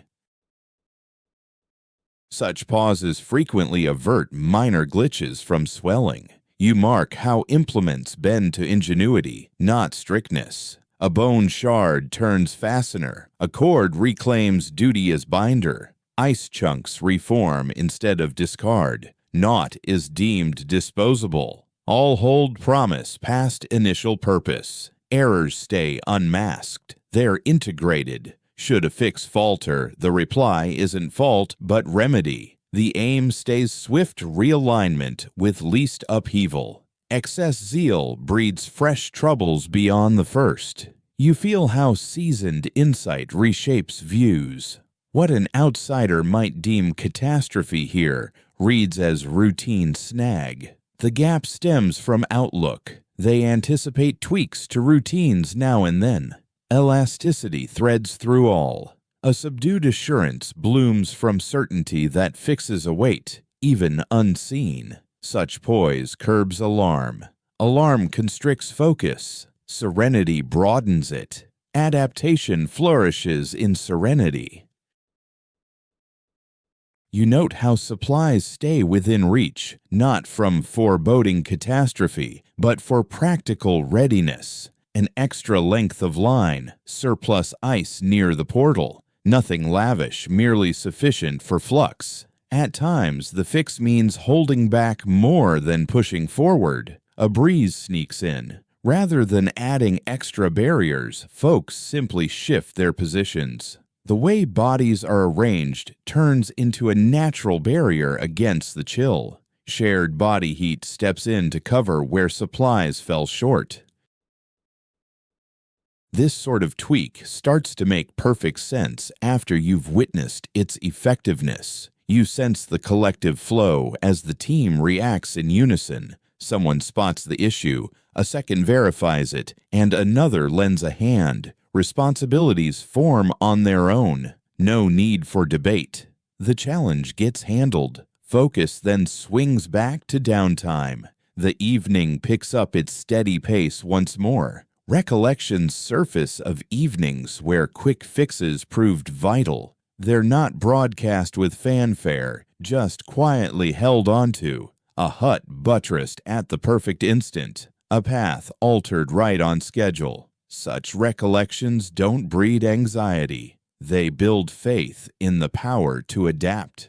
You grasp that stiffness would spell trouble in this environment. The weather shifts too frequently. Frameworks that won't yield snap under pressure. All aspects are crafted to handle fluctuations. Garments adapt. Dwellings reposition. Habits bend as needed. You perceive this approach seeping into personal habits. If you stir awake feeling unexpectedly frosty, there's no frantic reaction. You tweak your coverings. You reposition yourself. You hold steady. Your system readjusts. Confidence takes the place of haste. Making do also involves recognizing moments to hold back. Certain troubles sort themselves out with time. Powder settles into place. Gusts shift direction, steadying the outpost. Jumping in prematurely might disrupt the inherent fix. You see how restraint serves as a vital resource, on par with any gear. Pausing saves strength and keeps your mind sharp. Not all hurdles demand instant fixes. Figuring out which ones do forms a key to enduring. As darkness deepens, minor tweaks occur and slip into the background. No theatrics, no stories clamoring to be shared. The setup endures precisely because it evolves. You ease back into slumber, reassured that flawlessness isn't essential. Vigilance is, pliability is. The darkness favors endurance for those who stay alert amid changing circumstances, not for exhaustive forecasters. And in settling in, you sense flexibility, acting like an enveloping haven, subtle and poised to react at any hint of trouble. Venturing out after dark only occurs out of sheer necessity. You pick up on this intuitively these days, without needing guidance. Shadows conceal true dimensions. Fresh snow blurs known landmarks. Gauging range turns tricky. The terrain seems more level than reality. That deception by itself can steer you off course to unintended spots. Whenever travel unfolds once full night has fallen, it's methodical and unhurried. No haste involved. Paths get selected for their reliability over quickness. The form recalls the spots where earth drops away, where frost weakens, where blasts bite deepest. Recollection stands in for sight. You observe how readiness alters when nocturnal journeys prove unavoidable. Outfits get inspected anew, not due to alterations, but because the room for mistakes has shrunk. Equipment gets rearranged for easy access by touch. Fingers locate items solely through sensation. Darkness alters the role of noise. Whispers replace full voices. Directions stay concise. The emphasis falls on hearing over talking. Steps convey messages. You pick up on the cadence of a lead figure easing up, halting, or warning silently of peril. An odd sharpness emerges as sight vanishes. Concentration tightens. Irrelevant thoughts vanish. You zero in on the immediate ahead and ignore the rest. Such pinpointing saves vitality and wards off alarm. Pondering distant futures drains heat. You notice the team huddling tighter than in daytime treks. Separation amplifies threats. Proximity distributes them. Should a trip occur, support is right there. No straying beyond arm's length. This nearness offers security, not confinement. At times, halting completely ranks as the wisest option. You intuit when advancing heightens peril beyond mere idleness. Pausing counts as a deliberate move. The freeze persists, yet it's predictable. Uncharted ground poses greater hazards. You detect how the landscape echoes differently under cover of dark. Frost snaps with sharper precision. Powder crunches distinctly under weight. These cues direct progress where eyes fail. Your steps attune as keenly as your hearing. The gloom discourages aimless outings, influencing choices well before dusk. Folks arrange to never get stranded midway as light fades. Sites get established sooner. Paths get trimmed. Nocturnal trips stay uncommon through deference. When they arise, they carry purpose. No meandering allowed. Each stride holds purpose. The team advances like a single unit, sinking speeds, or with one guiding, while none fall back. You experience the ease upon spotting a haven anew, however fleeting. A snow mound, a shallow rise,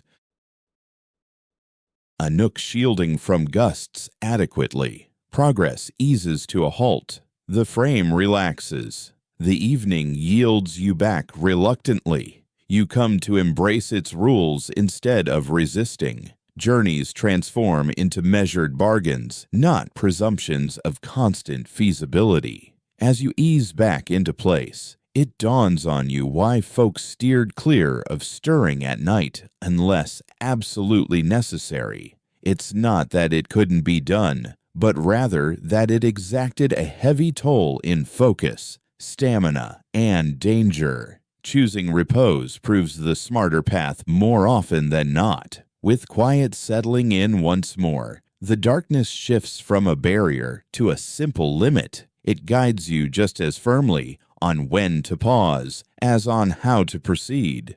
Eventually, the hours stretch to the point where mere practical know-how can't occupy every silent gap.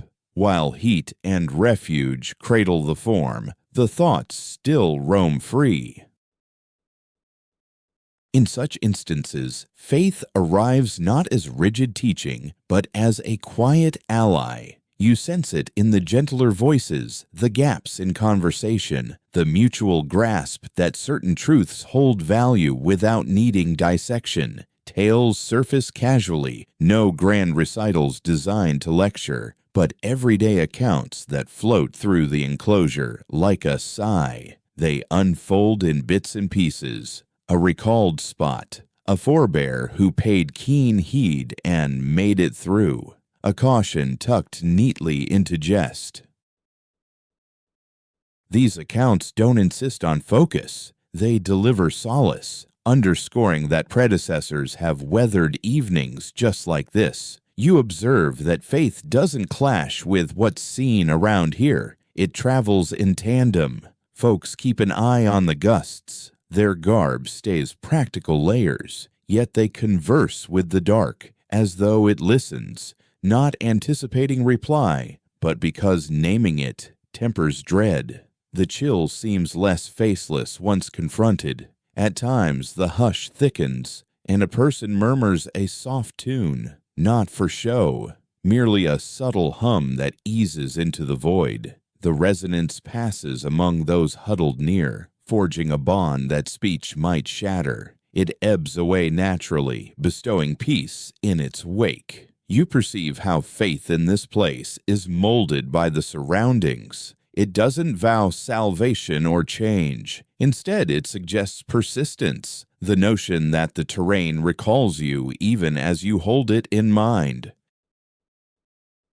That making it through gets marked, if only by recollection alone. Such an outlook anchors the spirit when shadows extend beyond sight's reach. Things gain significance past their utility. a etched grip, a battered implement handed along. They're not idolized, merely honored. They link the now to prior triumphs. Assurance builds subtly from that tie. You experience how customs stay modest. A quick motion prior to slumber, a murmured saying. These don't seek mastery over the frost. They recognize living in harmony with it. The dark isn't a foe to conquer. It's an entity to weather together. Young ones take in this vibe effortlessly. They attend without prompting. They sense serenity prior to grasping its source. Faith seeps into them via cadence and inflection, not lectures. In time, the sensation will linger sharper than any phrasing. There's solace knowing the dark follows rhythms deeper than storms, that it ebbs and flows in loops, that obscurity will yield its hold eventually. These notions aren't debated or verified, they're experienced. And experience suffices. Once reason has fulfilled its role, you see how unease gets handled sidelong. Nobody declares fear not. Rather, another notes the enclosure's serene hush or the gale's reliable rhythm. The spotlight moves. Dread fades from center stage. On certain evenings, faith manifests as thanks for the refuge standing firm, for pooled heat, for effortless breathing. Thanks needs no fanfare. It lingers subdued in the frame, loosening knots. You realize this deeper stratum doesn't pull from alertness. It bolsters it. Steady spirit spot shifts more keenly. Alarm clouds sight. Faith smooths the rough without muddling clarity. As the dark presses on, musings turn to absentees. Those journeying afar, those reposing in distant spots. The thread of unity stretches past these walls. You sense belonging to a broader whole than one mere evening. That view eases the burden of passing time. Slumber arrives smoother when the psyche feels cradled. Faith supplies that embrace amid voids that might otherwise yawn. It infuses the stillness with purpose, sans clamor. You ease into ease not from assurance, but from linkage. The frost endures, the dark endures, yet so does the certainty that predecessors have paused in this very spot, relying on identical modest rites to guide them onward. And as you sink further into repose, faith lingers close, not pressing for notice. Simply there like a reliable partner amid the extended stretches, underscoring that perseverance has ever been communal. Creatures stay vivid in your mind out here. Though sight and sound elude you, their nearness registers more through intuition than scrutiny. Threading into choices that now feel innate. You sense how the dark appears influenced by existences slipping past the haven, braving identical freeze, sawn barriers or blaze. That recognition imparts subtle wisdom. You recall those tracks from earlier in the day, each one narrating its own tale, a trail stamped firmly into the snow, a sudden twist in direction, a spot where steps lingered. Through these signs, creatures teach how to coexist with the terrain, highlighting what they steer clear of and what draws them in. Insight comes from quiet observation, not pursuit. Certain animals settle with the breeze behind them. Others seek out the thickest drifts for cover. These habits reveal themselves gradually through repeated watching. Human outposts follow the same principles, windshields selected where wildlife also lingers. Across all beings, these tactics resonate instinctively, no words required. On some evenings, faint sounds from afar draw your attention, a gentle crackle underfoot, a fleeting rustle. Such noises don't startle. They offer clues. Wildlife stirs only under favorable circumstances, their motion signaling steadiness over peril. When the environment turns unforgiving, even beasts grow motionless. In this shift, apprehension gives way to regard. Nighttime creatures aren't viewed as foes, but as fellow travelers facing akin hardships. Tracking their ways hones your instincts. When they preserve strength, you do the same. When they withdraw, you hold back. For ages, the heat from living forms has molded human perspectives. Pelts provide more than mere protection. They hold echoes of that vital heat once sustained within. This bond registers intuitively, beyond labels. Attire evolves as an extension of their survival methods, not a divide between kinds. You observe how tales of the hunt shift under darkness, framed less as victories and more as reciprocal acts. Appreciation supplants pride. The act of claiming a life lingers tied to the comfort it yields on evenings such as this. Equilibrium is key. All elements interconnect. Young ones grasp animal ways prior to any formal lessons. They observe, mimic.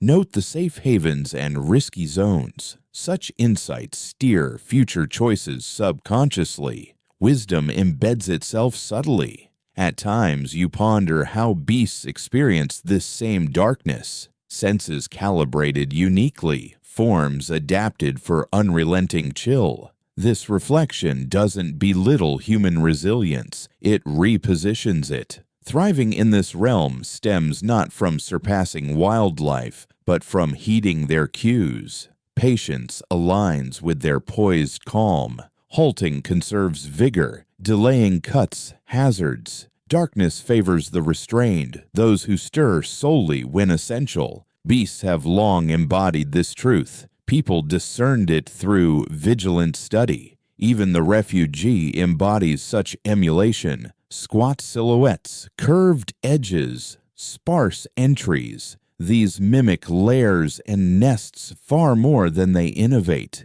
Ease arises from copying nature over crafting anew. As you recline motionless, the expanse hums with its ongoing interplay of existences, some slumbering, some stirring, some vigilantly weathering the hours. This collective pulse eases solitude. The shadows hold company. Countless others traverse them in tandem. That realization invites deeper repose. The thoughts unwind amid rhythms predating recollection. Obscurity turns companionable, not ominous. You ease into slumber, cradled by heat, informed in part by creaturely insight. The freeze persists unaltered, yet your bond with it steadies. Repose arrives secure in the knowledge that endurance here has forever hinged on attuned regard for those who persist wordlessly. With the haven sighing gently about you, you sink further into an evening woven through beings, eras, and the extended hush till slumber ushers you onward. Here, missteps fade from stark blunders into gentle markers over the years, serving as guides rather than guilts. Their imprint shows in understated tweaks, unspoken. A palm hesitates prior to shifting load. A path curves subtly from its former direct line. These adaptations hold recollection sans reproach. You perceive that slip-ups are foreseen, not embraced, part of the weave. Existing amid this frost demands embracing imperfection in plans and readiness alike. Vital is the swift spotting and mending of disruptions. Twilight leaves scant space for evasion. You see how accounts of former errors emerge unhurriedly, slipping into talks like notes on the skies. One speaks of an evening when drifts shifted unexpectedly, another of a haven that yielded prematurely. The delivery stays even. The takeaway lands plainly, undetailed. Such recollections don't unsettle the young, they anchor them. Flaws appear as growth's companions, not scare tactics to cow. Dread would blur clarity. Acquaintance refines it.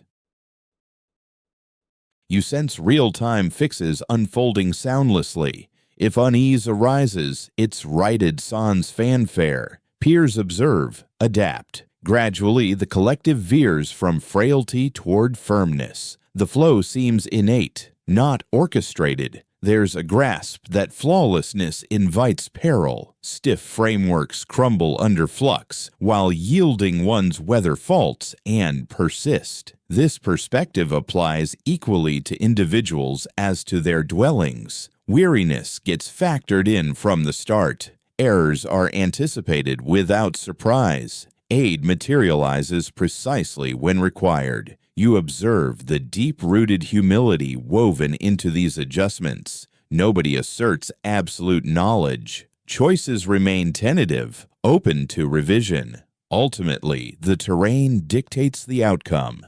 Honoring that reality tempers arrogance and owns focus. At times, blunders leave lasting traces, a gash across a palm, a mended edge on clothing. These aren't concealed. Instead, they stand as open testaments to growth through trial. They don't seek pity, but foster vigilance. You perceive how the enveloping darkness amplifies this philosophy. The chill swiftly punishes any lapse. Heat dissipates quickly. Unease sets in without delay. Such unfiltered responses from nature eliminate the call for stern rebukes.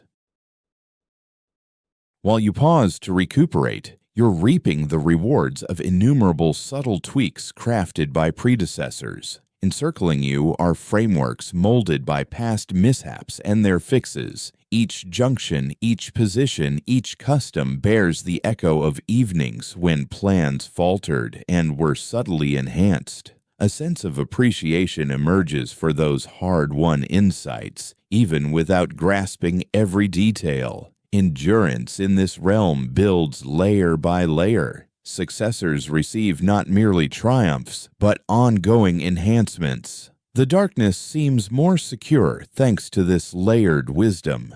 Confidence in the refuge stems not from its impeccable design, but from its history of iterative fine-tuning. It has faltered modestly and been rectified. That track record breeds dependability. Repose arrives with greater ease once you embrace that flawlessness isn't essential, only adaptability and mindfulness.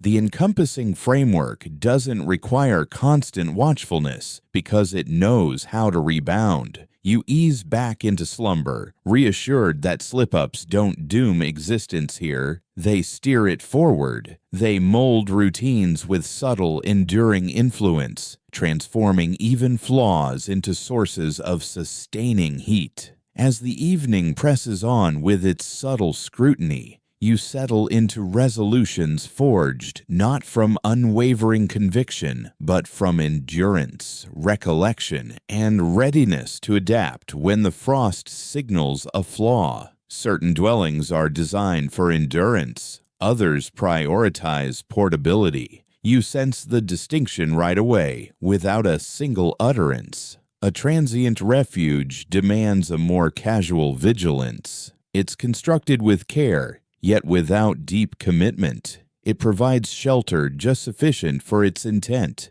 then frees you to proceed onward. You see how resources adapt when longevity isn't the aim. Minimal forming, scarce detailing.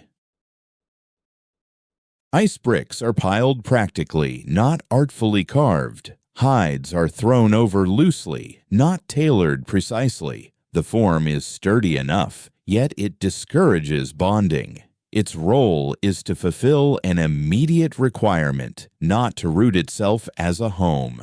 Fluidity defines life in these expanses. The territory stretches vast, supplies fluctuate, tempests upend agendas abruptly. Lingering in place excessively mirrors the peril of excessive wandering. You grow adept at discerning moments to stay put versus those to relocate. Fleeting havens simplify that choice. You detect a shift in how labor is gauged. When abandonment looms near, vitality is conserved for the journey ahead over lavish ease.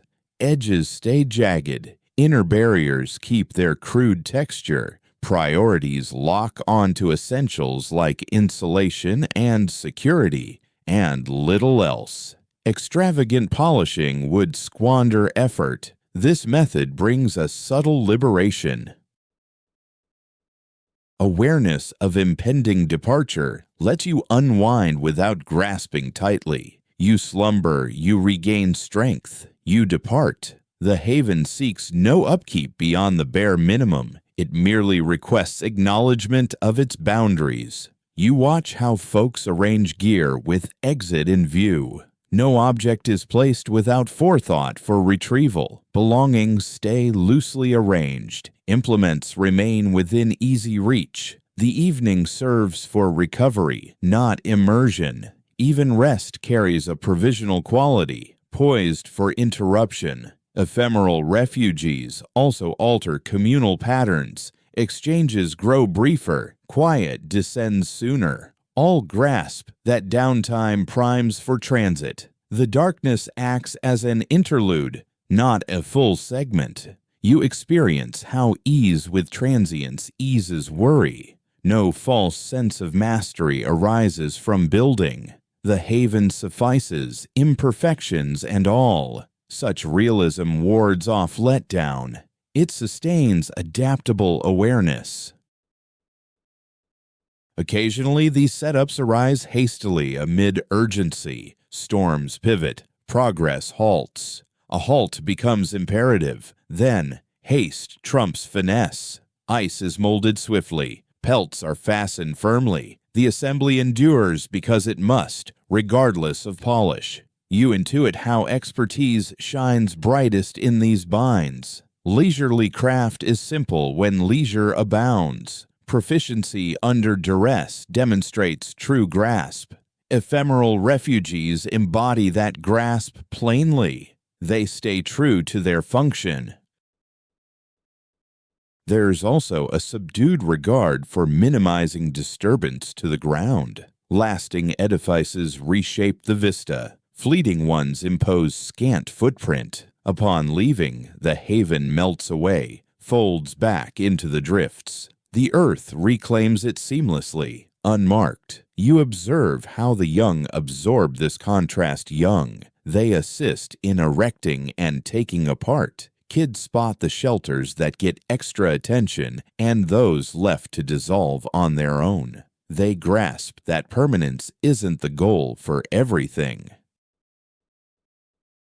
You're settling into a spot right now, one aware of its fleeting nature. That awareness shifts your whole approach to it. Instead of tweaking it forever, you let minor annoyances slide. Your energy goes to the essentials: heat, recovery, preparedness. Slumber hits differently in this environment, straightforward and direct. You drop into it plainly, confident this break is brief, yet enough. Dreams drift in without clinging.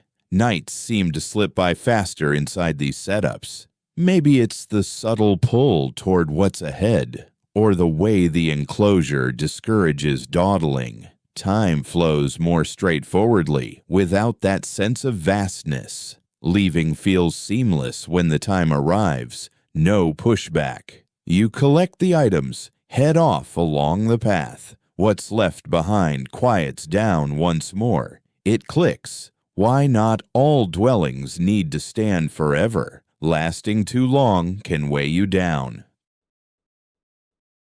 When the weather turns tough, mobility and adaptability keep you secure. Fleeting builds respect that reality. Resting here with the end in sight brings peace, not unease. Transience doesn't scare you off. It bolsters you. It underscores that thriving in this place relies on releasing holds, not gripping tight. As drowsiness pulls you under one last time before the journey picks up, you're cradled in a haven that seeks no legacy, just to serve silently before melting into the drifts. Harsh chill molds folks well before it forms any edifice. You pick up on this through the understated wit that emerges softly, catching you off guard. Not booming guffaws or showy quips, but subtle asides timed just right. They touch down lightly, diffusing strain without fanfare. Such wit doesn't battle the freeze. It coexists with it. You observe how perseverance manifests in composure, not swagger. Folks don't brag about enduring the bite. Such chatter seems pointless. The real value lies in reliability, appearing daily, readying up nightly, handling the basics without fanfare. You sense personalities sinking to this cadence. Forbearance turns habitual. Rashness eases away. Choices come deliberate, then pursued with resolve. No one dives headlong into fixes. They bide time for insight. That pause feels purposeful, not idle. Conversations carry a gentle edge, not mushy, but concise. Terms are picked with precision. Wordiness is uncommon. Faith steps in for debate. This streamlines exchanges, keeping things serene when reserves are low. You catch wit sparking amid minor mishaps. A glove tumbling. Flakes tumbling where they're not wanted. These snag a soft chuckle over annoyance. That choice guards body heat better than grumbling ever would. Gradually, stamina recasts outlooks. Ease turns contextual. What seemed brutal now registers as doable. This doesn't numb awareness. It hones it. Subtle gains stand out more. A smoother evening, a firmer abode. Advances tally in nuances. You see folks embrace unease without bitterness. Numb digits get tended, not mourned. Weariness gets handled, not exaggerated. Such poise wards off mental drain. Whining burns fuel with no payoff. Pride exists, but subdued. In skill, not spectacle. Mastery of setup, of halting at the right point, of pausing wisely. These traits command regard unspoken. You perceive how reserve turns internal. Feelings get noted, then sidelined if they hinder utility. Anxiety registers, then soothes. Irritation channels to deeds. The frost demands self-control out of need. Young ones take it in effortlessly. They figure out when a laugh suits and when quiet does. They get that levity can ease without cheapening gravity. Those insights linger, guiding their tackle of trials down the line. You see how extended frost carve room for introspection. Scarce diversions let ideas land. Individuals know their core deeply. Assets and edges feel routine. Embrace blooms where pushback would just add stress. Lying here at rest, you sense this demeanor weaving into your own. The dark stretch is less like a trial to outlast and more like a phase to navigate steadily. The chill persists, yet it loses its sting as something aimed at you. This season's staying power isn't about straining more. It's tuning hopes and holding poise. Those who endure are the ones husbanding vigor, not just physically, but in how they respond. You ease back into rest, soothed by the even-keeled vibe nearby. No alarm, no haste, only serene preparedness. The evening persists, along with the serenity forged over ages of enduring the chill rather than fighting it. The external environment doesn't vanish merely because you're indoors. You perceive it subtly infiltrating through barriers and layers, underscoring that the link has never truly been broken. Gusts sweep by, drifts rearrange, frost solidifies in distant realms beyond your grasp. The darkness presses on with its tasks, oblivious to your existence. You observe how minor external shifts echo inside. A chill deepens, compressing the atmosphere. Stronger breezes alter acoustics. These cues reach you softened yet identifiable. You stay linked without vulnerability. Such equilibrium averts shocks. You're shielded, not isolated. You detect how the locals remain perceptive even in repose. Vigilance simmers subtly under slumber, not so intense as to drain, but keen enough to register alterations. This partial alertness is cultivated. It emerges across countless uneventful evenings, fostering confidence in both physique and refuge. You sense external motions growing scarce as the weather intensifies. Creatures grow still. Powdered frost compacts into tranquility. The terrain pauses in suspense. This hush isn't vacant. It's dense with meaning. It conveys steadiness, not peril. Within, heat endures constant. The setup functions autonomously. You cease monitoring it intently. That release alone permits profound relaxation. Faith expands when no fixes are required. Assurance lies in realizing that abrupt changes would elicit seamless reactions. The community has honed this through endless cycles. No need to drill it presently. Repose claims precedence.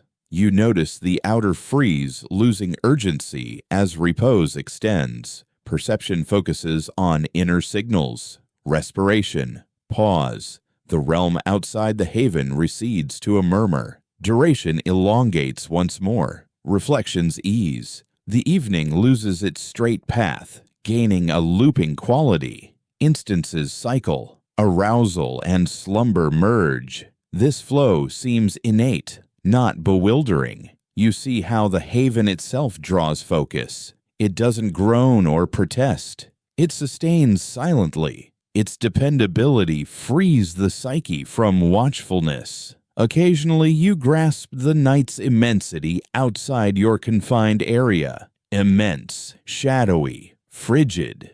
Rather than dread, it evokes modesty. You're diminutive, yet resilient. Backed structures render scale endurable. You sink further into slumber now. The exterior endures. The interior stays composed. No choices press.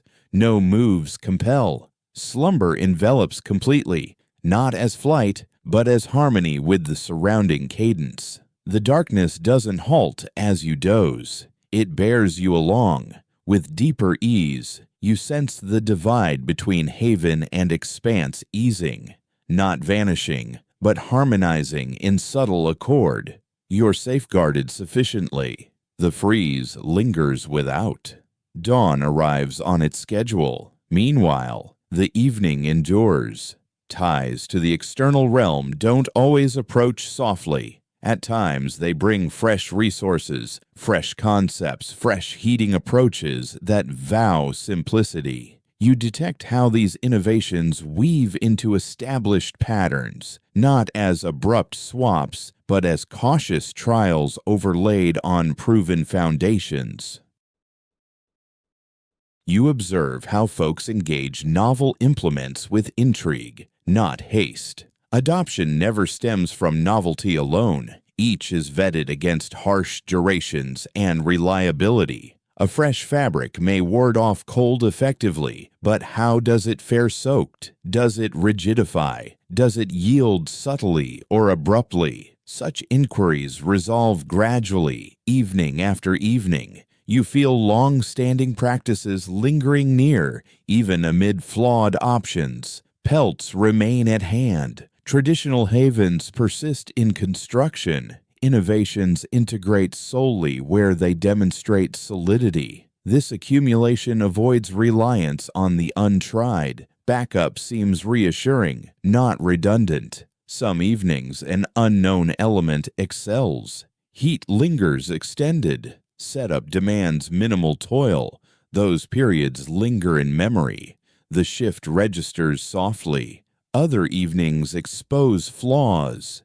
Dampness accumulates unforeseen. Substances react oddly under strain. Those insights endure as well.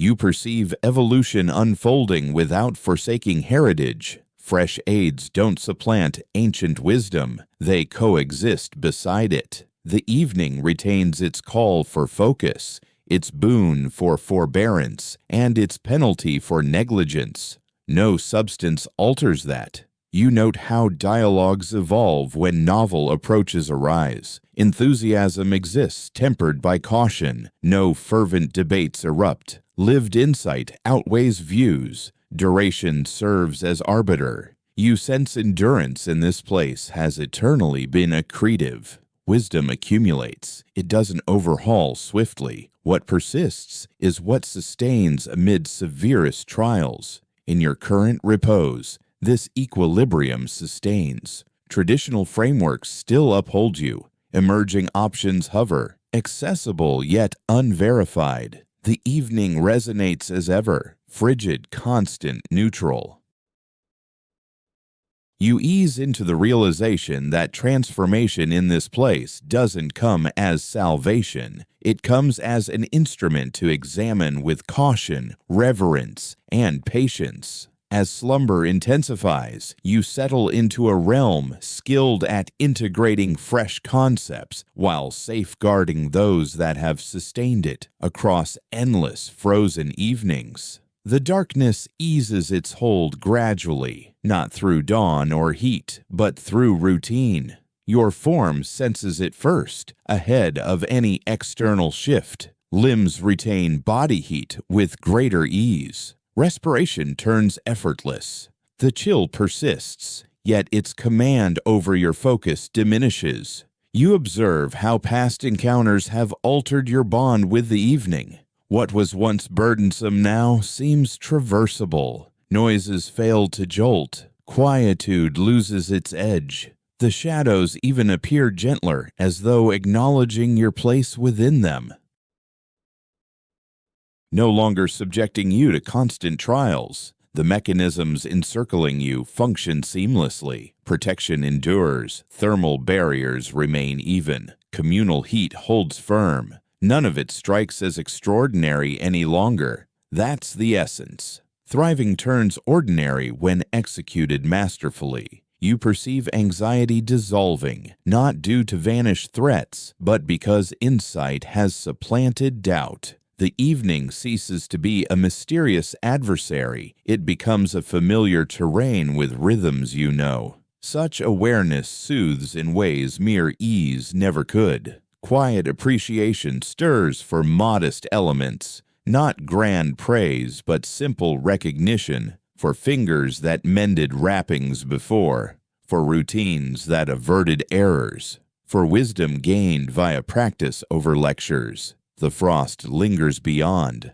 unyielding and neutral. Yet it seems impersonal now. It no longer weighs on your mind. It simply is, and you coexist with it, adhering to established patterns. Slumber deepens once more profound and whole. Your physique now relies entirely on these structures. No conscious oversight remains. All that required focus has been addressed. You float not toward closure, but into persistence. The evening stretches on for hours, yet they no longer press. They seem engaged, brimming with even breaths, consistent temperature, and collective repose. As the deepest veil of gloom glides silently above, you stay enveloped in wisdom honed across innumerable such nights. Your respiration eases further. Inhales come without strain. Exhales release freely. The enclosure surrounding you recedes, nearly conceptual, as if it operates unnoticed. Ideas grow fuzzier, starting to dissipate. Visions blur at the borders. Recollection relaxes. The evening requires no further comprehension. It merely persists, and that suffices.